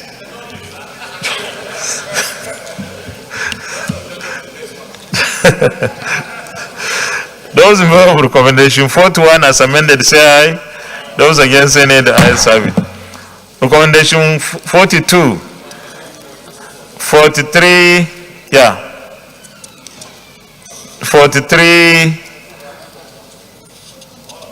44, 45, 46. Those in favor of that recommendations 43, 44, 45, 46, 47 as amended, say aye. Those against say nay, the ayes have it. Recommendation 47 also as amended, 48 as amended, 49 as amended, 50 as amended. Those in favor that those recommendations up to 50, those in favor of those recommendations say aye. Those against say nay, the ayes have it. Recommendation 51 on page 24 as amended. Those in favor of recommendation 51 as amended say aye. Those against say nay, the ayes have it. Recommendation 52 as amended. Recommendation 53 as amended. Those in favor of recommendations 52, 53 as amended say aye. Those against say nay, the ayes have it. Recommendation 54, Standard Organization of Nigeria as amended.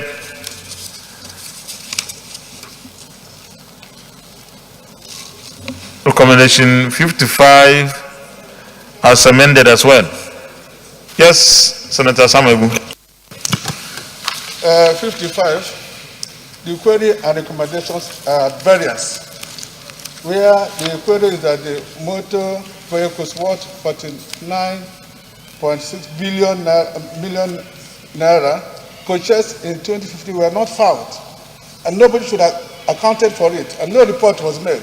But in the recommendation, they said, talk about 3 vehicles and somebody who sold it. So they are both are not the same thing, they are variance. So I will recommend that the bank should recover the total amount used in purchasing those vehicles in accordance with government regulations within 60 days. Because both of them are at variance. Okay. Who is seconding the amendment? Yeah. Chairman, you are seconding the amendment. Sir, I actually wanted to say that what we have is based on the evidence that was given by the institution itself. This was what the bank said. And in fact, this particular one, when we got to the point where we got to know that the vehicles were boarded, we asked who, because this is the report that was the query. But what we have recommended is based on the finding that we deal with the bank. So anything you say is not a variance. That's what it is. I second the motion that he has raised, sir. Those in favor of recommendation 55, 54 and 55 as amended, say aye. Those against say nay. The ayes have it. Recommendation 56 as amended, 57 as amended, 58 as amended, 59 as amended. Those in favor of those recommendations as amended, say aye. Those against, say nay. The ayes have it.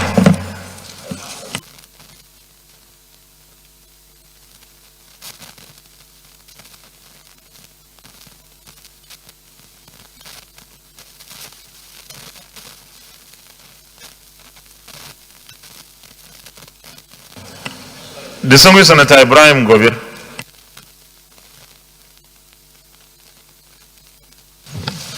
Thank you very much, Your Excellency, distinguished colleagues. After going through the whole of this document, I discovered that there is going to be about over 300 billion to be recovered. And my concern is that whether these authorities can actually recover this money, or whether we have to send it, the whole list to EFCC for recovery, so that we can sort our problems. Because this one is not that easy. Okay. Well, my advice here will be, let's monitor the implementation. After the period we have given, then we can take the next appropriate action. If we feel we should go to FCC to handle it, it's okay. But at this point, I think we should give them the opportunity. What will be very important is to ensure that we send these resolutions to the appropriate quarters for immediate implementation. Leader of the Senate. Mr. President, my highly respected and distinguished colleagues, having come this far and in view of several assignments that we have, including myself, I rise to move a motion for this distinguished chamber to consider the stepping down of all other items on our order paper to another legislative day. I so move. Minority Leader. Point of order, Mr. President.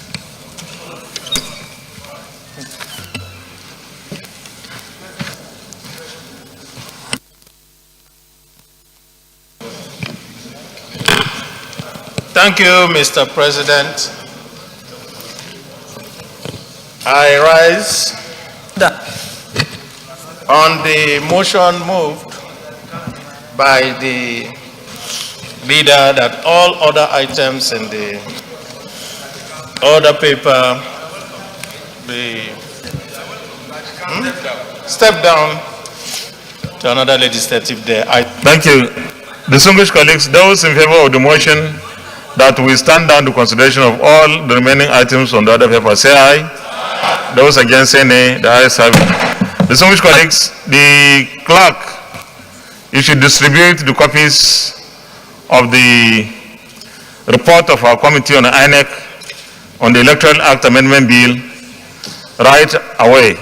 I hope that you will have the copies at the door there so that our colleagues are able to go through the report, because we'll consider the report tomorrow. Point of order, Senator Betty Apiafi. Mr. President, it's overtaken by events. I wanted the electoral report to be distributed. Order.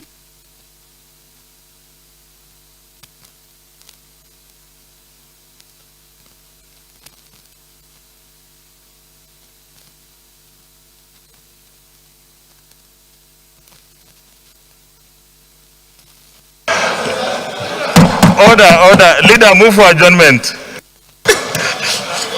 Mr. President, my highly respected and distinguished colleagues. Order. I move that we adjourn the Senate until tomorrow, 10 o'clock, prompt. Tomorrow, Thursday, 10 o'clock, prompt. I so move. Minority Leader. Thank you, Mr. President. I so second. Distinguished colleagues, those in favor of the motion that the Senate do adjourn till tomorrow, Thursday, the 15th day of July 2021 at 10 a.m. from say aye. Those against, say nay. The ayes have it. The Senate is hereby adjourned till tomorrow, Thursday, the 15th day of July 2021 at 10 a.m. from.